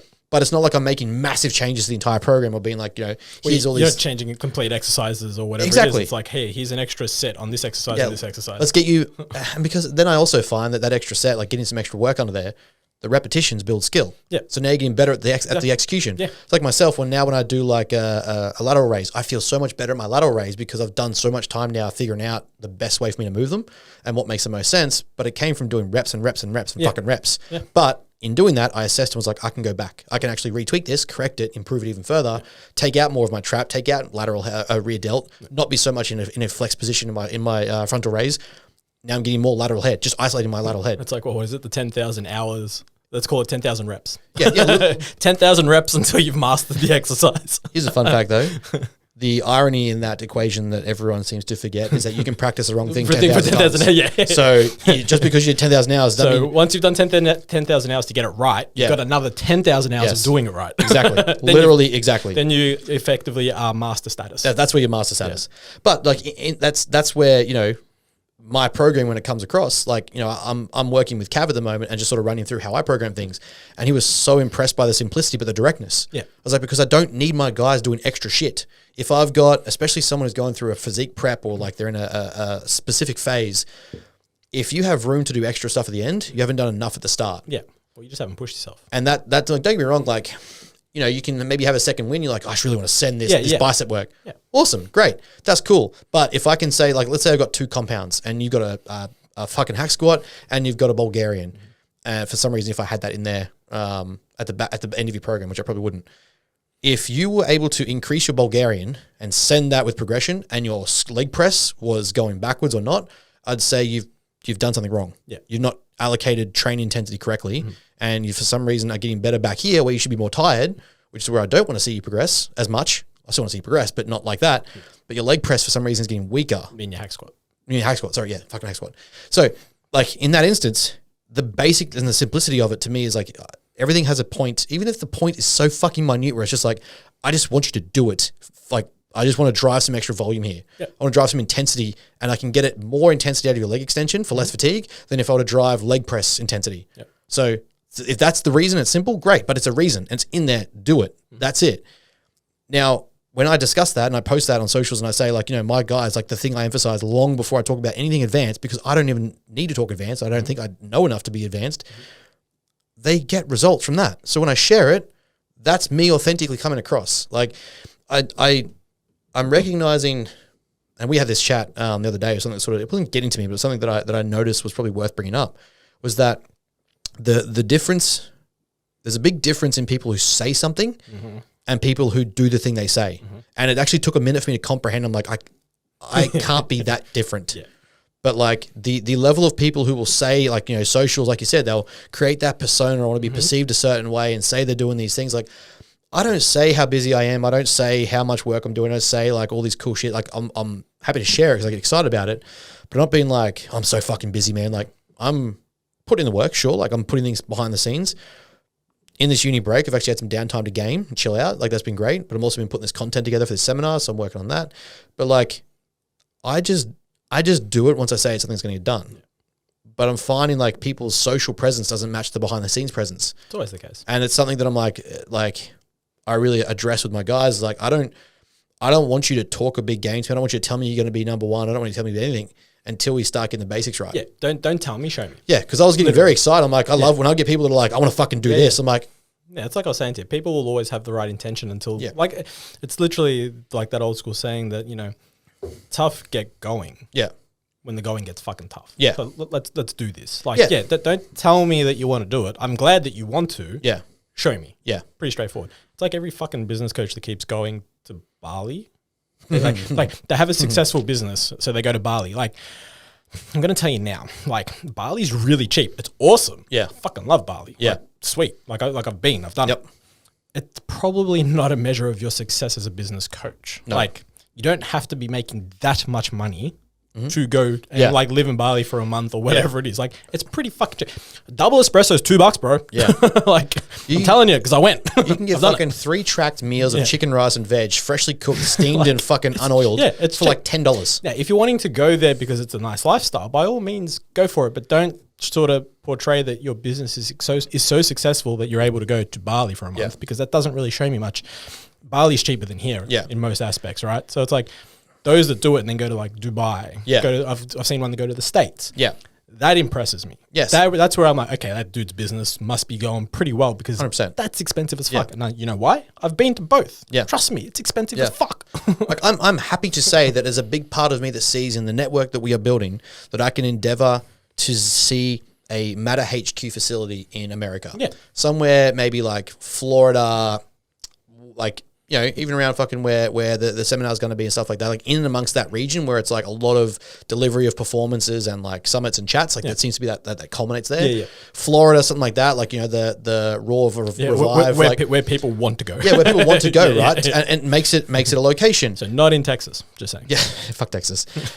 But that to me is like that's a goal to set. So that if I get that, like if we get to that position, fuck, Matter's doing pretty well. Yeah. And that's not an arrogant thing. That's just because I want to be able to deliver the best I can for my athletes and my team. Well, it's a measure. Exactly. And having a performance facility that doesn't exist, like the way I envision performance and results, it doesn't exist yet. Like as a facility, you've got like O2 gyms and they're just like hypertrophy bodybuilding. Yeah. It's a genuine, it's a hub for it's a hub for bodybuilding training. Cool. But what we're talking about goes beyond that. So I'm like, I need a location that can facilitate that. Yeah. And that's going to take time to network with people, connect with the right audiences, connect with the right members. It's a 5-10 year plan, not a fucking 3-month plan. If I pull that off, by all means, I'll be like, let me help you teach you how to grow business. Yeah, that's exactly right. Well, you've done it. Yeah. You've used the famous word scaled. Yeah. Apparently this word scaling a business is still a thing. Like, don't listen to people trying to tell you as an online coach to scale your business. You know what you need to do first? Get fucking clients until you have the ability to scale a business. And like that's your primary objective. Have an influx of clients that you cannot physically take on anymore because you want to fucking stress yourself out and want to like headbutt a wall. Hold that and then have people wanting to still sign on with you for like a month. If you have a surplus of like 10 clients, then look at scaling your business. And again, those for just listening, air quotes, scaling. Then you can look at bringing on someone else and whatever it is, because in this game that we have, especially in the socioeconomic like climate that we have at the moment, like it's so fleeting. Yeah. Like people will be like, yeah, I want to. And then you're like, yeah, well, it's this much a month. And they're like, oh, yeah, thought it was cheaper. Sorry, no, because just like you, I also have bills. Yeah. Like, so this is my livelihood as well. So like people, you know, we have every good intention, and it's like the people that like they talk, they want to do something until they have to do it. It's the same thing. Like have your backlog of people wanting to join you, and like they're waiting. Like, you know, you're like, it's a month wait. Like in a month's time, they're still there. Yeah. By all means, think about bringing on someone else or however you want to scale your business, whichever facet you want to go to first. Then look at it. Don't be like, I just got my PT certificate. I've just jumped in the gym, started working with clients. I'm going to scale my business, bring on another PT, and you have 3 clients, and your coach has got 3 clients, and you're like, well, I'm not making any money, and I'm now in debt because I'm paying gym rent. Like, yeah, no shit. Yeah, legit. At a certain point, like it's something to like it's something so hard to understand for people is that at a certain point you can't avoid the work. Yeah, you just have to do the work. Yeah. The best thing, like, don't get me wrong, like, as you're doing the work, it's something I preach a lot with my coaches, the guys that are working under me that are coming to me to either like, Tom's more of a support team. Like he's more like I'll just take the clients that I can handle and that's that. I'm like, cool. It works beautifully. It works beautifully. No stress. I'm not expecting huge things. So if you can do it, fantastic. Who you can work with, let me know. Yeah. Rowan is becoming more of like a mentoree. Like he's got his ways, he's got his system. Well, he adds another facet. He's a physio. Exactly. That's smart. He's literally just done his S&C. Yeah. And also like his master's postgraduate. He's got a master's degree. He's a physio. Adds like 3 different realms of connection to people that he's also in the trenches of doing the shit. Exactly right. So he now can connect with a different audience at a higher degree and say that I've been doing it. Which to me, I'm like, cool. I don't need you to be a nutritionist. Yeah. I can pay for you to go do that eventually if I think that's a realm that I want you in. Yeah, exactly right. But if someone's coming to learn more about nutrition and like specific body composition, I'm still here. Yeah. But it's not like we're all 3 of us are draining the same market. Well, and the thing is, you didn't have to offset your clients. Yes, exactly. That's my point. And that's what a lot of people do when it comes to scaling a business. Like the first thing that they do is they're like, okay, I've got 50 clients. I'm going to give my new coach 10. Yeah. You lose 10 clients worth of income. Yep. Not total income, because in theory, you're probably taking a percentage or whatever it is, but you lose income. Yeah. Then you end up losing a couple of clients because that's the climate. Yep. Okay, I'm just want to finishing up. And now you've gone from 50 to 40, from 40 to 30. And you're like, fuck. I've actually not gained anything from this. You see what I mean? Like, this is where people really fuck up this whole scaling of a business thing. And it's like, people will ask me, like, why don't you ever scale your business? I'm like, I don't want to. Yeah. I have no intent. Yep. I want my 60 clients and I'm done. I'm good. Yeah. Like, I'm content with the income that brings me for me to live the life that I enjoy living. Yeah, like, exactly. And you know what I mean? that's not a horrible thing. Like, people are like, wouldn't you want to make $1 million? Yeah, but I don't want to put the effort in to make $1 million. Yeah. I know what's required. Yeah. Instead, I'd rather leverage my income and invest in other things that makes me money from a passive standpoint, which is what I do. Yeah. Like, I'm very fortunate in that aspect. Yeah. That's how my brain thinks. And the best thing was, I had a conversation with Luke Miller. Shout out to my boy. We sat down because I asked him for some business help because his business is what I would see mine as closest to, or where I would like to be. And he like literally went through all my books, went through all my client lists. He goes, bro, the only thing I want you to do is go get more fucking clients. Yeah. This was like 1.5 years ago. Yeah. I'm like, you know what? Done. Makes sense. Fair I think I had 30, 35 clients at the time. Yeah. And I was doing all right. Like, don't get me wrong. He's like, just get more clients. And that's why my goal is 60 clients. Yeah. If I get 60 clients, it's 10 to 12 check-ins a day, 5 days a week. Done. Yep. Monday to Friday. Done. Yeah. Sorted. Leaves you a good chunk of the day to still do I programming feel like that's, adjustments. yeah, and everyone probably hearing it, if you're a coach, they're like, that's pretty achievable. Yeah, it is. Yes. It's really not that fucking complex. Yes. And here's the thing too, I think, as a lot of people seem to like not grasp when it comes to like businesses, and it's actually something I've had a chat with several clients about, even when we're looking at preps, is, excuse me, like, don't look at the chaos of the larger goal. What we need to do is look at the larger goal and deconstruct it or decompartmentalize the process and basically put it into micro goals or micro steps and work each day to that. It's where you have your outcome, your performance, your process goals. So the people who I find struggle the most have the outcome goal. Yes. That's cool. Great. In certain endeavors, we can't guarantee the outcome. You can't guarantee success in business. No, especially in a field like fitness where there's like 1 trillion people doing the same shit, repeating the same crap. You need to fail to be successful. Exactly right. So at a certain point, like, yeah, the outcome's cool. The process and performance goals is the leverage you're going to use to dictate the result. It's going to be what determines the change. Yeah. So performances will be, how do I perform every day? How do I show up every day? How am I doing that? The process is, what do I have to do? Well, I need to get this many clients first this month and maintain them, be happy with those, make sure they're satisfied and taken care of, get results, get fucking results, like major concept flaw here. Job number one. Job number one as a coach, as a person trying to make someone better, is make them fucking better. Yeah. I don't even care if you're a holistic lifestyle mindset coach. If you're not making your client better but taking money, that's not a result. Yeah. You're a piece of shit. Get the result. That's your process. Get the result, and then continually strive to get more recruitment. So stop looking at the short and micro weeks and go, what's the macro here? What does 6 months to 12 months look like? Okay, I need another 20 clients. Okay, well, what gets clients? Well, more results, and then I can share those results and I can market them. Okay, so now I've got 30 clients. Well, how many do I want? I want 45, and I'm pretty content there. Then I'll look at maybe adding to my system. Well, it's like, imagine when you get results for your client gets really happy. And what's the first thing they do? They tell the closest people to them. And guess what those people usually want to do? If they can get results, maybe I could. Legit. Hey, what's your coach's details? Honestly. Again, still the best way to get referrals is from word of mouth. And here's the thing that will like blow your mind is, like, he basically is free fucking social media coaching, and I don't have a large social media following. It's not from the sense of like large following. Large following does not correlate to larger sales or return in income. Exactly right. It can increase leverage. However, it doesn't guarantee increased sales. What we do is use our social media to be a hub of information so that your client or your potential client can land on that. Say your friend has referred you, or you've got 10, like let's say you got 10 clients that are killing it that have been like, yo, get with this guy. Like you got to go follow him. Just fucking. It's a taste. Talk it's to a him. sample. Exactly. They're going to go there and see other people like them. They're going to read their stories. They're going to read the journey that they went on to get to that result. Yeah. They're going to read the other content. Like you're going to see on my page, you're going to see like me taking the piss and stirring the pot with people with like, just catchy 15-second reels. Yep. This is the simplicity of basic fucking whatever. You're going to see some training knowledge. You're going to see some nutrition knowledge. You're going to see some psych stuff. What are the 4 things that I'm known for doing? Yeah. Training people, training fucking hard, psych stuff, and nutrition. Yeah, exactly right. Stay in your lane. It literally is that simple. And so when a client lands on there, they literally look at that and go, oh, fuck, this is it. That makes sense. Oh, yeah, okay. I did struggle with that. That's right. He was correct. Yeah. I'm not using it to try and be like, post photos of myself 20 times a day and be like, fucking, I've got 10 million followers, 900 fucking percent of them are from a different country that don't speak English. They have no interest in bodybuilding. They're literally just people, like it's just content for you to land on and go, whether you like it or not. Yep.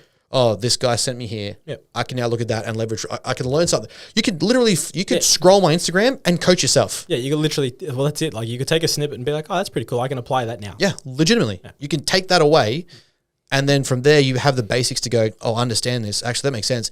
It's taking me a little bit longer. What's the next thing? You know what would be easier? Just booking a consult. Yeah, exactly right. I want to know more about this topic. I'm going to ask. Exactly. And yeah, at a certain point, that just becomes how we leverage the social media platform. Like Instagram stopped being a massive driver of followers. They don't, as far as I'm aware, they don't push that as much anymore. It's not about building followers. It was, when people were buying all their followers. So a lot of the time when you see people with a large following, 9 times out of 10, they've bought their followers way back in the day when that was still a thing. Yeah, and because Instagram has capped it now in a sense where like they cripple you for buying. Yeah. Now it's not as much of a possibility to leverage. Don't get me wrong. I could do something probably catchy or flashy and make it more sexual to get those followers. But at the same time, butt cheek. Yeah. What's the point? What do I get out of that? Yeah. Do I get more clients or just get more known for me to sell out? It's not authentic. Exactly. Again, to me, if I started doing stuff just to get followers, I wouldn't be authentic. It's like the female business coaches that wear like just like blazers and nothing underneath. I don't understand what that has to do with what is that business. Like it's a thing, and I don't get why. And those listening, I know you know. Like, it only seems to be fitness business though, and it's only females. Yeah, I haven't seen a guy put on a blazer and just have like completely like chest hair out, or even if you haven't got hair, but whatever, like just a blazer on. Like I don't understand what about like a female wearing a blazer with nothing underneath. Tells me about business. The only business that it suggests is that she's opening an OnlyFans account. Yeah, And if that's the case, by all means, go ham. Go nuts. I'm not mad about it, but I don't understand. But and again, here's the thing: like yes, sex sells, right? Like you're grabbing that sexual identity, you're grabbing onto that. But like the people following you for that sexual identity are going to be dudes.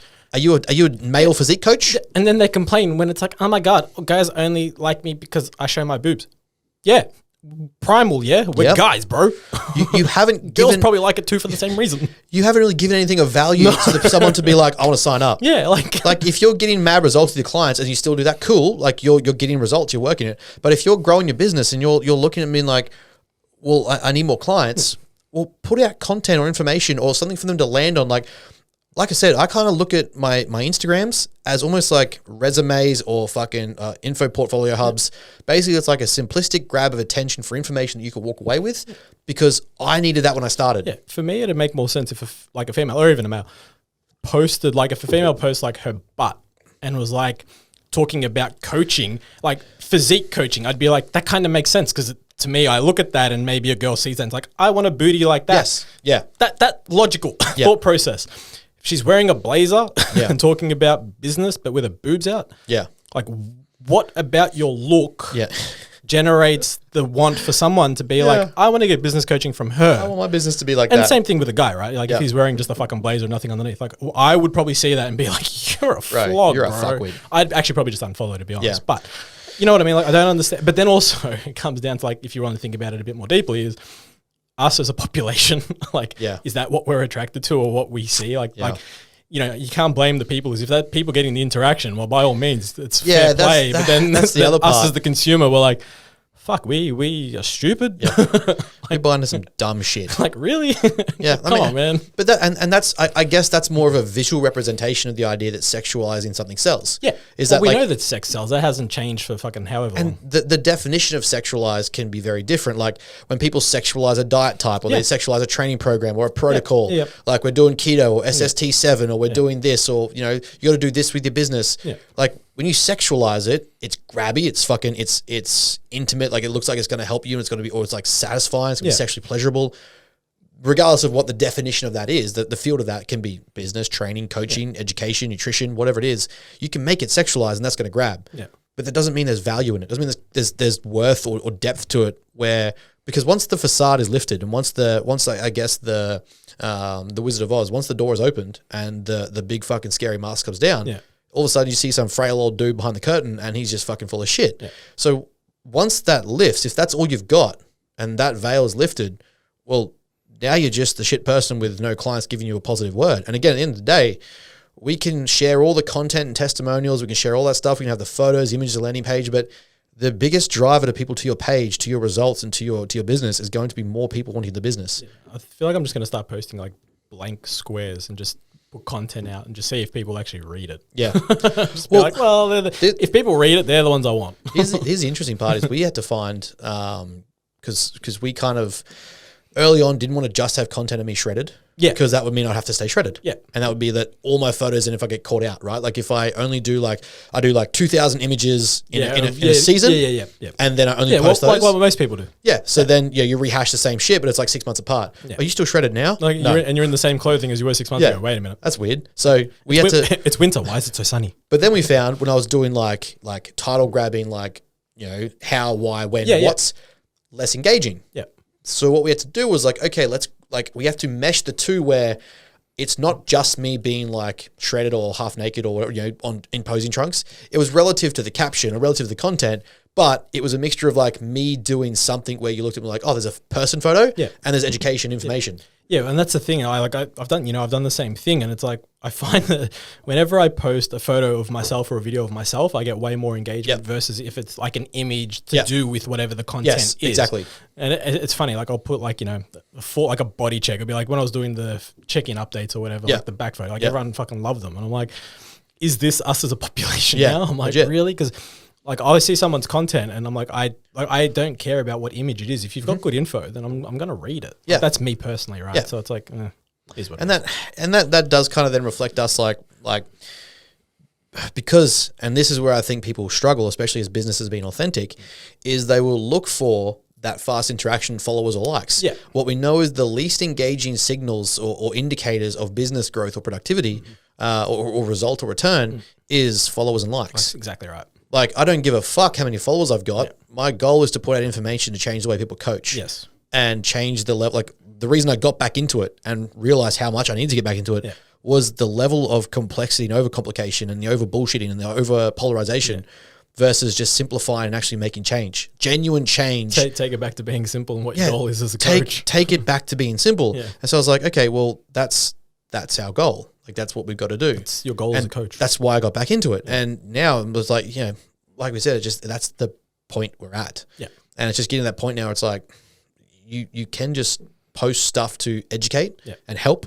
And eventually it won't blow up a million followers because you're not putting stuff keto is a cure to cancer. Yeah. You're not creating a grabby hook bullshit post, but the stuff you're putting out is consistently authentic and informative and correct. You're going to build a gradual audience of people that relate to that and want to see that. And eventually they'll see more people. And it's just the net law of exponential growth is that, okay, you start off with 60 people. Yeah. Well, then eventually maybe 10% of that will share it. Now you got 66. Yeah. Then that becomes 360. Then that becomes fucking 720. Then it becomes, and so on. And that's kind of been our rate of growth. It's not substantial, but it's triple. I think it's 300 times from my first educational post. Yeah. It's now 300% up from where it was. So it's effective. So give that another 2 years. If it's that same 300%. Well, 300%, it would be fuck me. That's 6,000 followers then. Okay, I did do it again over 2 years. Now I've got 20,000 followers. I wonder if you get verified or you still have to go pay for it. Yeah, we won't get into that conversation. Not in that ballpark yet. I'm not good enough. Well, you can pay for your verification. Doesn't matter how many followers you have. And that's the fucking that's a whole other part of fucking Instagram that I just can't be asked. Should we do questions? Yeah, let's do it. Let's see. I think I had a few actually, to be honest. What do we got? Let's start off with a funny one. All right. Would you rather take Shaq's thumb up your butt or Yes. watch your woman get railed by him? Joke's on you. I like that shit. So thumb up the butt, please. No, I'm joking. Right. I mean, I actually would. I wouldn't want to see. Yeah, like you're going thumb. Yeah, For no question. yeah. I mean, I like where your head's at, but that's a bit much. Talk about being super pale in the tanning situation for stage. We could do that. To talk about. Being pale on stage and having to adjust the tan for it. Oh, yeah. So, you got to understand. So first things first is lighting. Lighting is designed to emphasize and show as much detail and shadowing and contrasting and stuff as possible, so that you can bring out as much detail in your body and really emphasize the physique. Now, however, those lights are quite fucking bright. They are. So, given if you are not in a position where you are matching the right lighting, it will actually wash you out. It makes you look more watery. It hides detail, it hides shadowing, because it's just not etched in. It's just it's not there, and the light is matching the skin tone, so it's going to hide. It's very simple, like understanding of visualization. So what we need to do is basically darken the person up enough to match their shape, their coloring, their contrast, their tone, like them as a person, like their melatonin, like how dark you as a person, how light are you, so that we can get that detail out. Yeah. Now, if you're someone who's quite pale, one or two coats of a very basic level bronze tan Not gonna do is much. not going to do shit. You're basically just a Brazilian at the beach. Like that's what. Yeah. Not even. You're still the white guy. Yeah, at you're the still the white Brazilian- guy. You're still the white guy at the Brazilian beach. Because what's going to happen is the emphasis is going to be on not how much more dark you are, is the fact that you're so much lighter than everyone else. Yeah, exactly right. So you got to think about that. Basically, the skin soaks up the tan. Most of the time, it's an acrylic-based coat that will stick to you, and then you top coat it with glaze. So the skin will soak it up, and if it's really, really white, you just got to think about how sort of light absorption works, right? Like it's going to absorb a lot of it. So the idea is you need to be. It's funny because people get confused. Like they'll get to the tanning session, like, oh, I'm so fucking dark. This is too dark.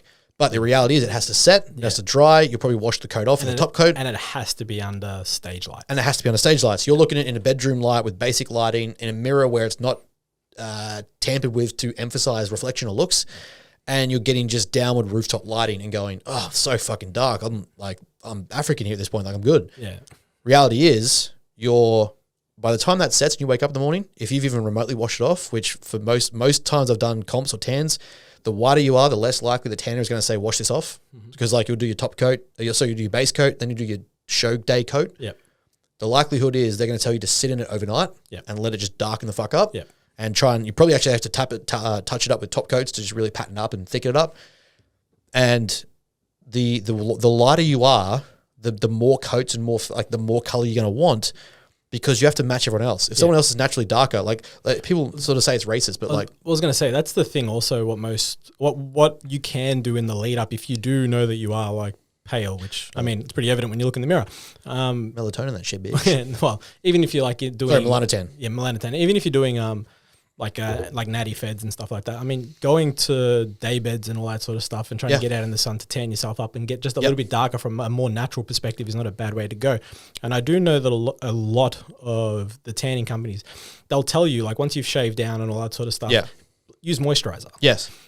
Make sure you do, because it usually holds the tan. Yes. A lot of people And won't exfoliate your fucking skin. exfoliate, moisturize, because a lot of people don't realize that also grabs and holds the tan and helps set it. So if you miss that little detail, you put yourself at a detriment as it is anyway. So It's one of those factors. Like it's the stuff where people just think bodybuilding is just training and dieting, getting lean. Yeah. It's those minute details where it adds up in the end, where, it's the equivalent of not mastering your stride pattern in a sprint. Like you've got fast enough and you've got good enough to be training, you're doing all the work, and you get to the track and you don't know how to sprint properly. It's like you're shaving seconds off your time by just not knowing how to run properly.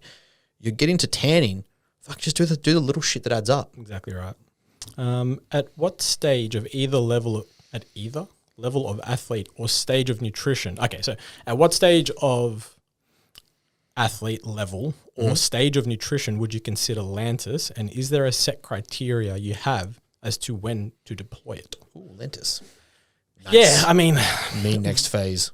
I mean, for me, really, when I am suggesting Lantus for legal reasons, When I'm suggesting the use, so you've been pretty good on that so far. I know, I got distracted. Now I'm back. Ben's fan again, guys. You're welcome. Yes. No, that's my reaction to Lantis. Fucking love Lantis. PEDs. Being nutty. All right, enough. That's what I do with children. Worth it. So with Lantis, it's really used as we'll call it as an ease of pancreatic usage. We take a bit of stress off the pancreas there when it comes to production of insulin.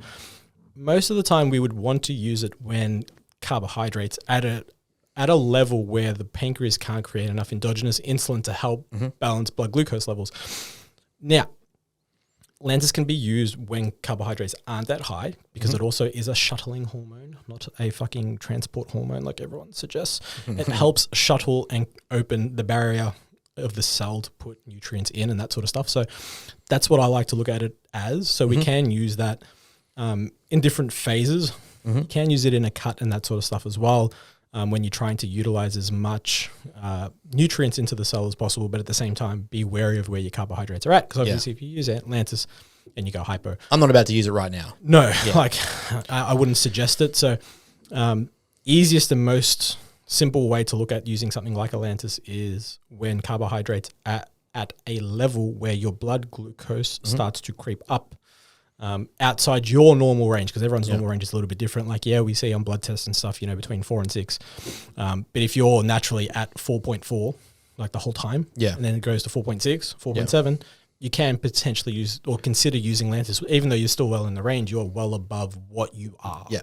So that's how I look at it. I brought it in as a suggestion to one of my bigger lads because he was like, we were pushing and I wanted to see like actually how high I could put his food before he started to any sort of like, not misregulations, but basically start to adjust and basically get to a point where I was like, where are you going to hold in terms of like, what's your balance point? And he's a fucking big boy. And we got him to 5,000 calories. I think it's about 850 carbs. And I just started noticing like he was feeling a bit sluggish on that level of carbohydrate, that level of food. Because like I'm again, similar to you, I'm not a big proponent of higher fats where it was like realistically, 850 carbs shouldn't be killing you, but I don't need to drive it much higher. So fats are still relatively stable.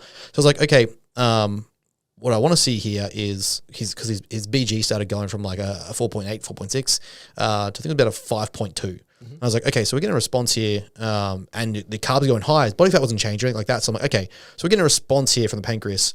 We could probably bring this in now. And I'm like, because of his work and what he was doing, I didn't see Nolva as being the better suggestion, a better choice.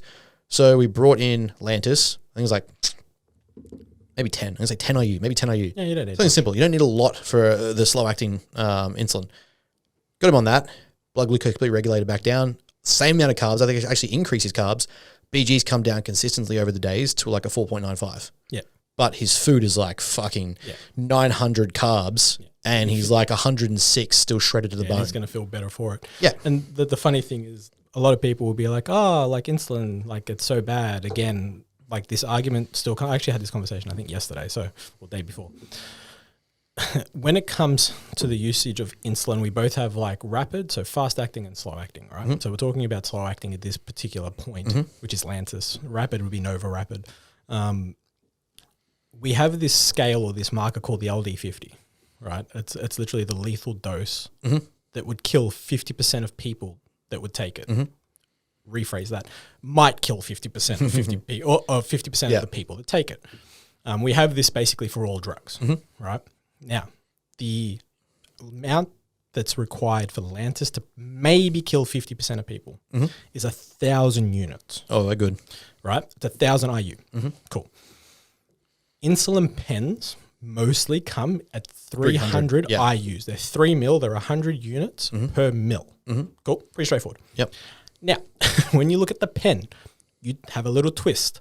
It only twists to 80 IU at a time. So just imagine the work you have to go to maybe kill yourself with it. Like, this is what I try and tell people when people are like, oh, but insulin's so scary and bad because people die. It's not that people die. Kids use it on themselves. Like, that's why we have these pens designed the way that they are. People are stupid and don't understand the intricacies of like, maybe don't take insulin before you go to sleep. Yeah. Just a suggestion. Like take it first thing in the morning. So when you're awake and you might have an episode, you're awake to be able to deal with said episode. Things like that. It's just the idiocy of people that really fuck things up. Yeah. But then we look at it and more people have died from alcohol than they have from we won't talk fucking about that. lupus. Yeah. Like there was a case in England a while back. A nurse accidentally, I'm pretty sure it was 5,000 IU. I'm pretty sure. Accidentally gave a patient 5,000 IU, sent them home. Fuck. Person's gone home, felt like shit. I imagine that would be the case. Came back, didn't die, checked their blood and they're like, oh shit, we've given you way too much. Literally put them on a glucose drip and they were fine. Yeah. So it's like, relax. Yeah. The amounts of the units that we're talking about in what we do, we're not really looking at any more than 20 IU a day. You know, again, 1,000 IU to maybe die. Yeah. 20. Yeah. Like these are the spectrums that we play with. So again, when people look at this sort of stuff and they're like, oh, but what about this and this? It's like, well, you need to take this into consideration. Yeah. Right. And it's just where you come back to being smart. Like when you do so, like stupid is what stupid does. So 100%. I don't feel pity for people if they are stupid with it because there are enough educated individuals out there putting out content that says, hey, you know what? Just start with 5 IU or 10. See how you respond. Have 10 grams of carbs per unit about a half an hour before you train and just see what happens. Exactly right. If you get a response from that, stay there. Why doesn't Physique Collective cover 19 Nors? Well, I can't speak on behalf of Physique Collective because I'm not part of Physique Collective. I'm coached by Joe, the owner or one of the owners of and the head coach of them. But my idea, my thought process behind it would be because the research isn't really in favor of 19 Nors these days. It's not worth the trade-off in most scenarios. But you'd have to ask them, to be honest. I wouldn't be able to tell. Here we go. This will be a good one. Oh, let's get going. Thoughts on competitor, young, no experience, doing one show and suddenly becoming a coach and expert with things like podcasts. Fucking dumb. I mean, why not? I've seen worse. I've seen worse. Yeah, 100% I've seen worse. But I mean, you know what? Let's put it in context. If the person's done one show, done phenomenally well, very, very well educated and very, very good at what they're doing and getting results, by all means, go for it. Yeah. I think we're playing a lot of ifs there. Yeah. Well, that's a lot of ifs. I know. Well, I'm going to try and give benefit of the doubt. Okay. Let's remove the devil's advocate fucking hat here and go, the likelihood is this is a person who got a decent result because the division was small or did like a very small category. Bikini, natural, probably has no real structure or shape. Like natty bikini can be a very simple class to enter. Doesn't really require a lot. Like, you got a diet and stuff like that, but it's not like you've got 200 pounds of muscle plus 3% body fat. Like, it's not like that's the level. So it's a good starting point if you're a female looking to get into what a physique competition is. Okay, so qualified? The coach? Like Cert 3, Cert 4? I'll ask questions. If the person's competed once, right, they have the experience to go through the process. Again, a very simplistic process. Like this person's gone through or these people have gone through. Yes. They're qualified to coach and they get results with their clients. By all means, go for it. Yeah. But again, don't exceed, I guess, what it is that you're doing. Yes. Or try not to because, again, you probably can and will be found out when something goes wrong. Yeah. And that just comes with experience. But it's like my question to that would be, well, then how do you enter the scope or how do you enter the... Yeah. I haven't competed in bodybuilding, but I coach it. Yeah. But hold on, I've competed at the elite level, at the highest level Yeah. that you can compete at when it comes to both like tennis and the second highest when it comes to footy. Yeah. I've competed in front of 30,000 fucking people multiple times.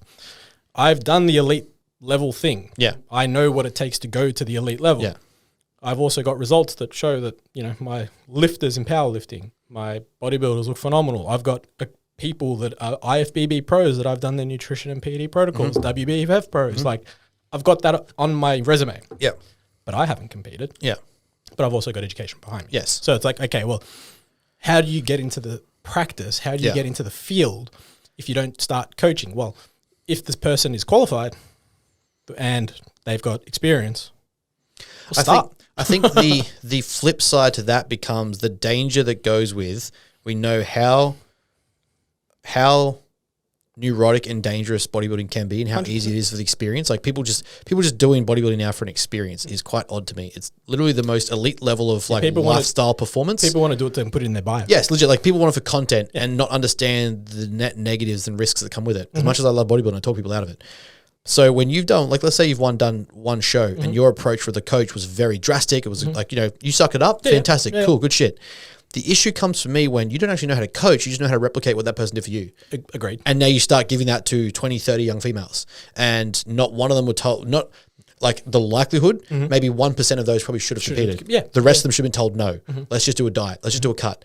You don't know that as a coach. So I guess the issue becomes like, because you had a good experience, you then start pushing everyone else to it. But then how much do we put that back on the client to do their research? Yes, 100%. So it's like, you're not wrong either, right? But it's like, where do we draw that line? Yeah, because, absolutely. As a person wanting to either compete or coach, wanting to compete or look for a coach to even just do body comp stuff, doesn't have to be competition.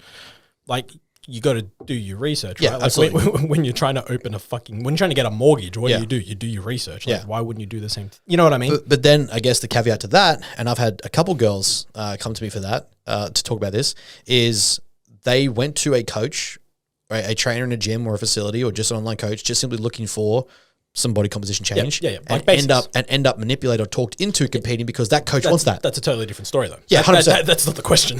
Yes. Well, there's no way to say that isn't happening, given that, like, what's the thought on that person with no experience and done one comp, who's just like. Yeah, if that person's goal is to try and put then every client they get into a competition, is probably to benefit their own social media and stuff like that. But that doesn't take away if the person's qualified or has the ability to do so, right? So they're two separate. I'm not disagreeing, but I am. But they're two separate things. Yes, but then I guess, and then it becomes after that is given that they said no experience and young. Yeah, well, see that is the person then even qualified? Well, no, exactly. If you've only got competition experience, being one competition, and you're not educated and not qualified to do so, well, then no, you're not qualified to do so. If you've competed once and have quals that allow you to coach, I mean, go nuts. From a from a legal standpoint, you're qualified to do so. Yeah. The question is, should you do so? Yes. Maybe not. But again, how does that person start? Yeah. What's the entry point for that person? So that's the question that needs to be answered by the person. Like, I agree. You know what I mean? Like, at a certain point, you got to try give someone a chance, right? Yeah. So you don't know your abilities until you start doing it. I guess as a coach for me, I just started getting body composition changes. Yeah, well, the person would be smart, would be like, go get a mentor. You know, that's the answer. Yeah. But the person needs to come to that conclusion. Right? Yeah. It's kind of like when I play golf and I play with all the oldies and they're like, well, this is the line. And then the other oldie's like, he is half our age and 3 times our size. Your line is over that fucking tree, yeah? And they're like, he probably doesn't have that shot. I'm like, well, I don't know until I try it. Yeah, let's find out. And every time I do, because, call me Tiger Woods. Should performance supplements like beta-alanine, caffeine, citrulline, etc., be dose dependent based on weight? Like things like caffeine, I think is 3 to 5 milligrams per kilogram. I think you can go up to 8. Yeah, I think there's like some evidence there. Like, I haven't tried that yet because that'd be hectic. 800 milligrams of caffeine. Let's do this. At a single serve, mind you, that is you're looking at. I mean, I think my heart will be through the roof. Yeah, the clinical recommendations usually sit pretty simplistic for like your citrulline and stuff, where it's like 3.6 grams. Beta-alanine's 3.2. But I mean, if you're a larger human of mass, you could probably look at like adjusting. Like anything, you'd start at the lowest effective dose. See how it feels with you. Yeah, exactly. Tolerate it and then build up. But that's pretty much like, pretty much where we go with that. Yeah, that'd be fun though. Let's go 800 milligrams of caffeine. Bruh. Just drop 4 notos. Let's do this. One piece of advice that would shave 5 years off lessons for a new coach: get a fucking mentor. Yeah. That's literally the job of a mentor. Yeah, I mean, get a good mentor probably. Yeah. Get a good mentor. Like, I feel like I want to say the more you pay, the more you get from it, but it's not the case anymore. And I was actually I was having this argument with my old man. I'm trying to explain to him that it's like, the more that you do pay, in theory, the better the quality is supposed to be, but it's just not the case anymore. Yeah. You'd really have to, like we talk about, doing your homework, your research, and looking at the person that you're looking at going to for mentoring, their results, their philosophies, making sure that you gel with them, because you can get a mentor that's phenomenally smart. Yeah, but not for you. No, which I've done. Like I had Alex Keekle as a mentor. Yeah. And again, very, very intelligent. Mm-hmm. Not for me. Yeah. I'm just like, dude, this was like a waste. To me, it was honestly a waste of money. Yeah. And that's, I think the takeaway from him, he's obviously a very smart person. It's just that the way he taught and the way I wanted to learn are two very different things. Exactly right. Whereas I go to someone like a Luke and I'm like, this dude is literally just me with blonde hair in the States and a better golf swing. Yeah. Yeah. And more jacked. Yeah. And more jacked. Yeah, I think that just becomes yeah. I think between like either one of the things that we encourage too is like a lot of clients that come to us as coaches is come with the openness to ask questions. Yeah. I'm probably where you want to be. Yeah. And that's not a brag because I've got people where I want to be. Yeah. So if I'm ahead of where you are, but I can provide the short change distance, then ask the questions. Well, if you don't ask, we don't know. Exactly. We can't help what we can't fucking what we don't know. Like I've literally told clients when we do like a monthly catch-up call, like a team Q&As, I'm like, bring your clients' problems. If we can 100%. solve it as a team, if I can help, if this is a teachable moment for other coaches or other people, like we can all learn here. You don't have to use their name. Just say, hey, I've got this girl who's going through XYZ. Literally, I do with my mentoring clients. do it. My mentees. Top 3 psychological patterns you see in athletes and clients when beginning work with them. Neuroticism, narcissism. No. Actually, yes. The degree of neuroticism. I think that the issue is that neuroticism has been tabooed by a lot of people. Yeah. I think because when we look at it, it's just one of the 5 personality traits. People look at it as like the net negative one. However, the idea that you're neurotic about, your obsession towards an outcome. Yeah. Like highly conscientious and highly neurotic people are fucking driven. Yeah, it's not they don't want to fail and they want to plan the win. Yeah, it's not necessarily a bad thing. It just seems to be portrayed as a bad trait at the moment. It's because people just fucking grab onto a word and go, you're neurotic because you're a bodybuilder. Shut the fuck up. Like, yes. Yep, correct. Yes. You are correct. You are 100% right. Like you're talking from a level of perspective based on the average person. Yeah. I am not trying to be the average person, so you are correct. It's like, you want to insult me? Call me average. Yeah, legit. There's a degree of neuroticism, selfishness, and very, very goal orientated. Yeah. You put those 3 things together, and you're pretty much you're set for the foundation of someone to do what you say and fucking send it. Well, I was going to say you may come across to some people as like negative, bad, or whatever, but in the long run, you need to be those things to be as successful as you want to be. And pick any individual sport, we'll call it, even team sports, but individual sport. Pick an individual like great athlete. Pick one. Yeah. Like. Ask them, ask them what their thing was. Like that was it. You have to understand that, like, to get to a level, like, let's say, and the thing is, they'll all tell you that. They'll all say, like you have to be selfish. Like, you can put it in terms of sacrifices because we use the word sacrifices, but you put it in terms of sacrifice. Yeah. But that is just a way of saying I'm selfish about the thing I want and I'm willing to give up this other stuff. Go watch the new tennis doco on Netflix. It's fucking awesome. It's genuinely fucking awesome because they go to all the latest players, Nick Kyrgios, all these guys, and they ask them questions, and there's an actual couple in there that both play tennis. But the Italian player, Berrettini, and the Australian chick, she's from Croatia, but I can't remember her name now. They're together. And it's like, she's just bowed out of, I think, Wimbledon or Roland Garros, and he's still in it.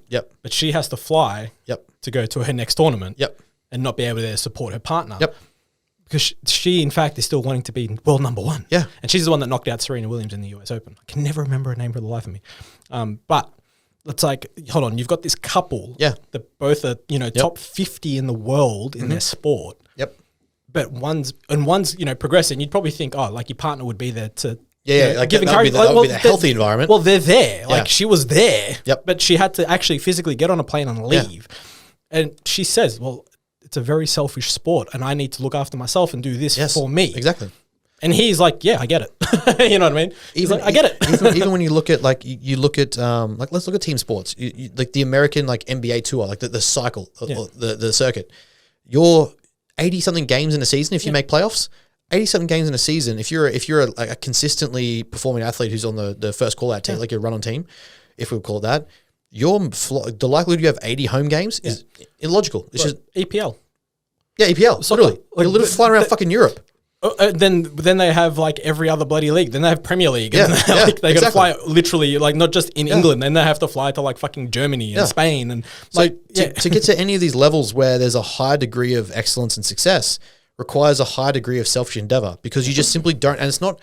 I'm sick of it looked at as a bad thing. You all appreciate and respect the greats when they're on your TV and you're paying money to go watch them. Right. But then the second that's off, or you hear about what they had to give up on I wasn't there for my kids, or people watching them like, oh, you were so selfish. Yeah, really. You didn't mind that I was literally changing the game, or like you were there to spend your money to watch it. That's what it required. Yeah. And these people, they're like, oh, they've never worked a hard day in their life. That's cool, man. Like you do your 9 to 5, you clock off, you go spend time with your family. They literally found a talent or skill that they're good at, but at the consequence of the fact that they're likely not going to spend a lot of time in the early years with their family, their friends, their social groups, their immediate family, their extended family. They're not going to go to social outings, situations. Like I come to terms with it. I'm still even putting me in the equation. It's just what I see as required. Yeah, I don't even go out to drink or anything. Like I don't socialize anymore. It's the characteristics that all great people. Yeah, and when I say 100%. great people, I mean those that have been highly successful. Yes, have the same traits. Yes, and selfishness is one of them. Selfishness, neuroticism, very high. It's the top of them, to be honest. What can Australia do to remove stigma around drug use and create safer experiences? What drugs are we talking about? Are we talking about PEDs? Let's just go with PEDs. I mean, fuck, you can put all drugs. Well, I mean, they're starting to legalize cyberselin. So yes, and they are starting to encourage. Surely between us, we know a psychiatrist that can prescribe it. If you're listening, hit me up. Hello.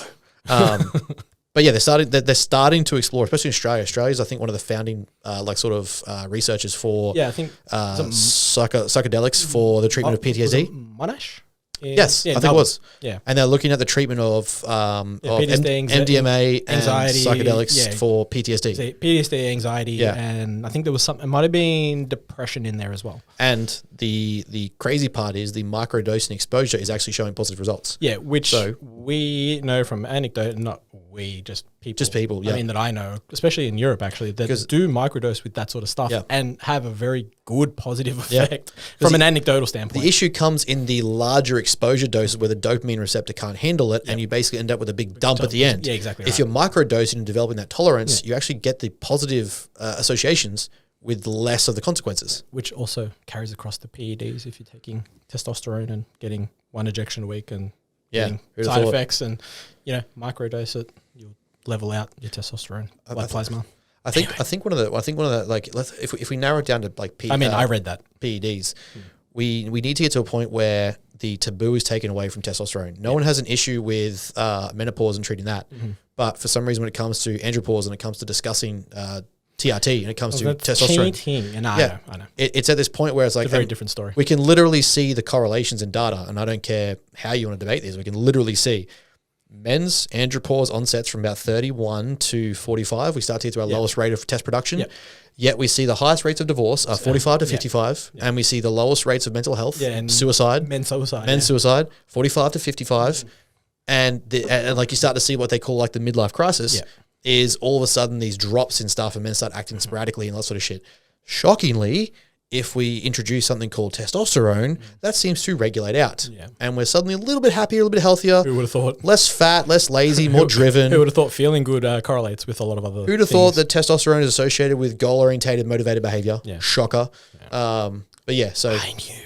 Basically, let's start removing the fucking taboo that it's all bad. If you were to build a toolbox of assets for athletes preparing for stage, what would you include? A bikini. Toolbox. How do we approach that? Are we talking a metaphorical toolbox, or are we talking something to actually take on prep day? Let's do both. We've got time. Okay. If we look at it, so we'll break this down. We've got like 10 minutes. We'll break this down, I guess, as to like the metaphorical psychological toolbox, and we'll break it down to the actual tangible toolbox. Cool. Something for show day. So we'll start with the tangible, like actual show day. So some of the stuff that I will make sure that I have on me will be one of the things. I'd be suggesting to the athlete, again, depending on whether male or female, and what what condition they're in, and also what category they're competing in. Food is a big food step one. Obviously, I think that's a big one. Especially if you're a female, because like athlete call is like 9 a.m. And then you've got girls bikinis last at like 4 p.m. And don't rely on the food table because I've probably eaten it. Don't rely on like the lollies at the food table, and also you aren't preparing the food table, so like you don't know what's there, the weights and stuff. So bring your scales. Bring food. Bring pre-made food if you can. 2 or 3 pre-made meals. Extra tan from when you get tanned. Yes, extra tan. Big one, and make sure you don't use a makeup brush. Sorry, Brooklyn. Yes, extra tan from when you get tanned. What else? Towel and then like hand wipes. Yeah, basic. That shit, like deodorant, because you're gonna fucking sweat and stink like tan. Yeah. Some electrolyte drinks for as soon as you finish. Yeah, like hydration stuff. Yeah, hydration stuff to get that straight back in your body as soon as you're done. And honestly, if you can fit it, something that's going to keep you comfortable, if you're going to sit or lie down. Yeah, it's probably a big one. Like a pillow or something like that, or get like even like a fucking... Bring your headphones. Yeah, headphone stuff. Something that you can zone out. Yeah, because there's basically the last couple of hours, I just put your feet up, put your feet down. Literally. Put yourself down. Yeah. Let it relax, chill out. You're not going to make any changes now. We're going to look over your look and, that sort of stuff. Yeah. If you don't have your coach with you, so like I try to be as hands-on as possible. I've traveled so far for my guys. I'll be traveling a lot in season B, up and down from Melbourne and Sydney, I believe. But luckily Nationals is in Queensland, so I'll be pretty set there.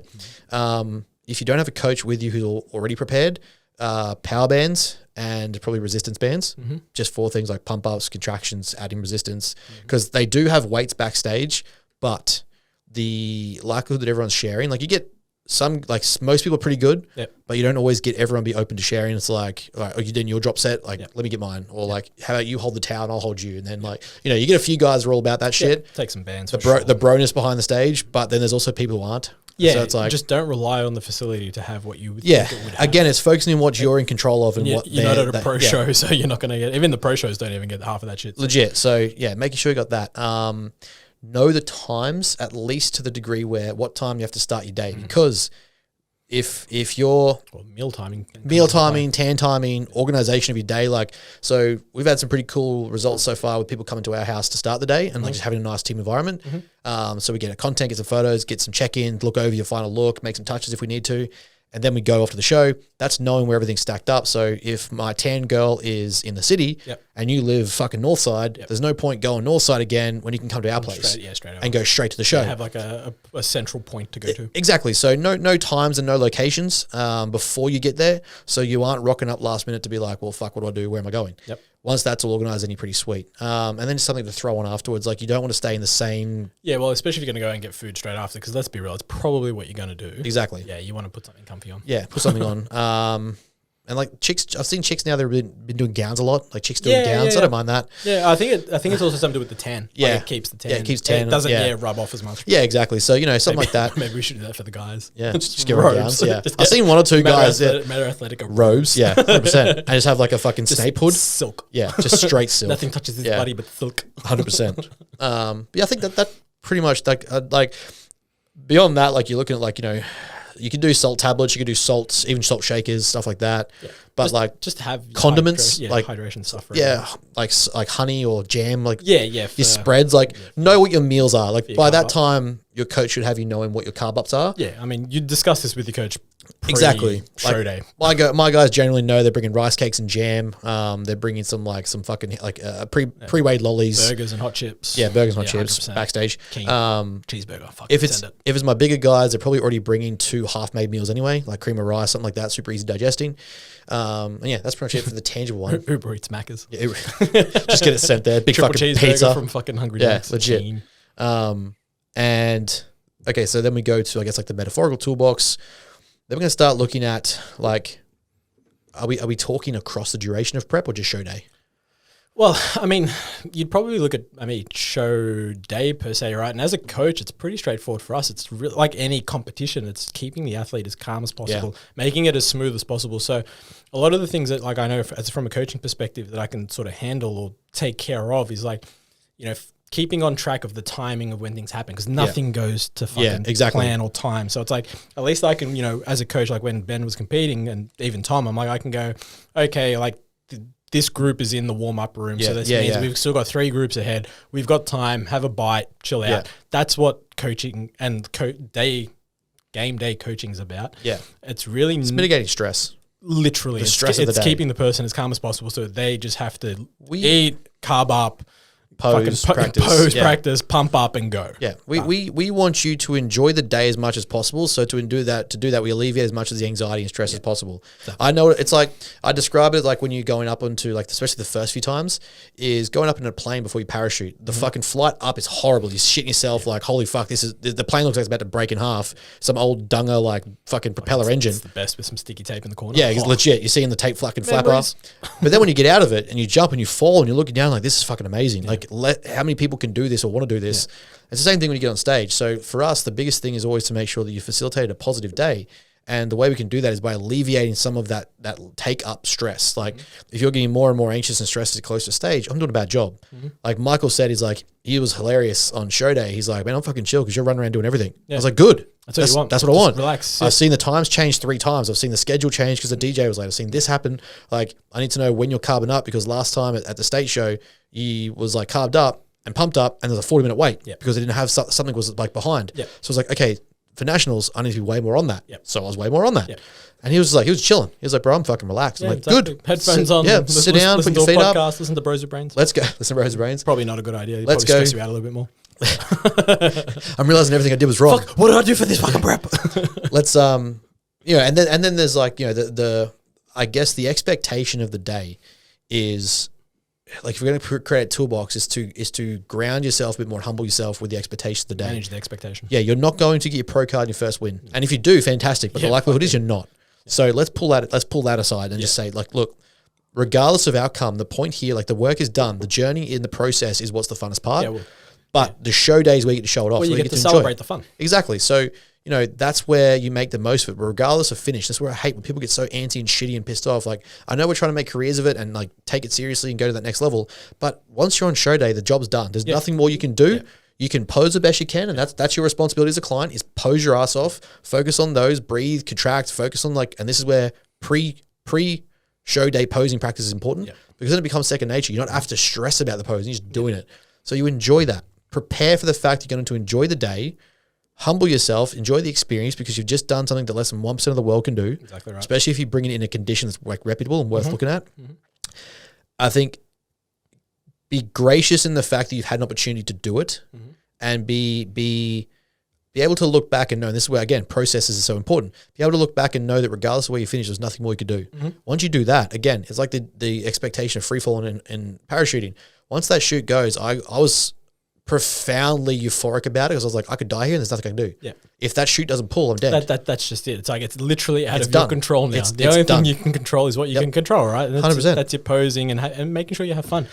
Regardless, afterwards you can then reflect. After you've done the endeavor, 100%. You're having. Do I want to do this again? Am I satisfied? Am I not interested? You're probably going to take at least a couple of days to work it out, because you're still going to be in such a depleted state. Your brain's still not going to be functioning. So it's I was fucking sleeping. I had like a 12-hour nap the next day. Yeah, it's like, give yourself a solid week to just get to some sort of normalcy, and then sit with your coach or Skype, Zoom, fucking check in, whatever you do. Just reflect and be like, hey man, like, this is what we could have done better. This is what and if you can turn around honestly as a client and use to yourself, honestly, look in the mirror and say, I did everything I was told, and I did everything to the best of my ability. Yeah.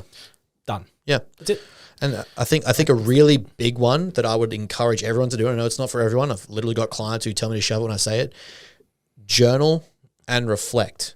Journal on the day of what your expectations are. Journal like the emotions, because it's over so quickly. Yeah, you can capture it with video and photos, but that won't reflect how you felt. Yeah, and the thing is, if you do it over and over, it'd be interesting to see the change. Yes, in exactly. Like language and like emotion that goes through those. You're telling processes. a fucking story to yourself. Like, you'll be able to reflect on this in 30, 40 years time, when you can't compete anymore and your body's withered away. I'm pretty sure you can buy a pre-made prep journal. I'm pretty sure they have those now. You can just look back and say, you know what, fucking week 1 to week fucking 25, this is how I felt. Or even if it's just fucking show day, just write down how you feel in show day, because one of the biggest problems we have is the anticipation of fear, or the anticipation of a threat or a problem, and that's going to heighten the anxiety. That threat is you being judged on stage because you don't know what's coming, you don't know it. So if you're able to put that on words, put that on paper, you can enjoy the experience more, because you're like, either way, I've put this on paper, I don't care. Like, I'm ready to do this, and I've built up for it, I'm happy about it, and I'm going to enjoy the process, enjoy the day, because it's like, it goes like that. People think it's a day. It's not. No. Unless you're like the last show or the last girls, the last ones out. Yeah, it's a day because you're waiting.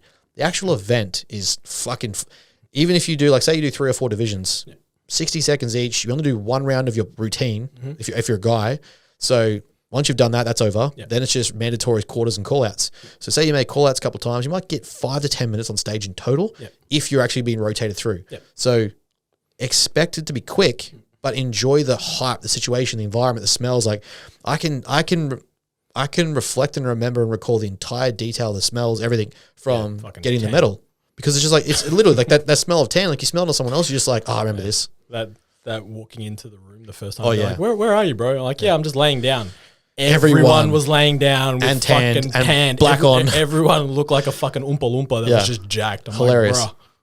Like, but yeah, I think that's just a big one, is like, prepare for it to be quick. Don't actually think it's a whole day. Don't think it's a day where everyone's there about you. Like, you might be there for a chunk of time. Yeah, but it's not a day. Yeah, but it's not a day. Be prepared for the fact that it's quick, and like, that's why you have to reflect and realize that it's the journey of the game that is so fun and important, because the actual ending is not, it's not a movie where the ending is this climactic finish. Yeah.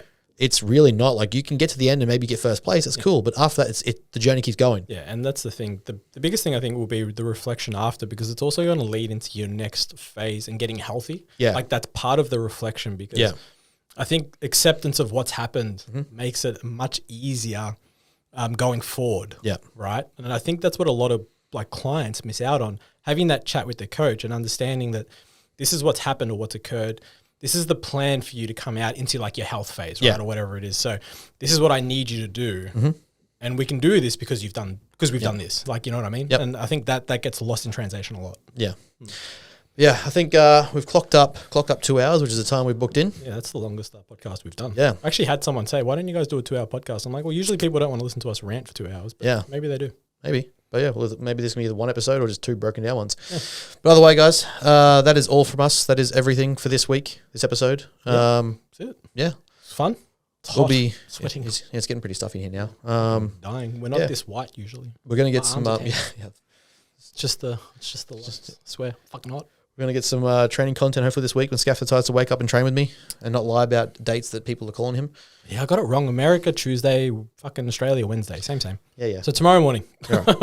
But yeah, that's it from us, guys. Anything else happening? We're just focusing on the summit and presentation at this point now. Yeah, I got nothing going on. Just you want coaching, yell out. Yeah. More room, more coaches, book in. Always. That's it from us. That's it from us, guys. Be Appreciate good. it. Talk Goodbye. soon.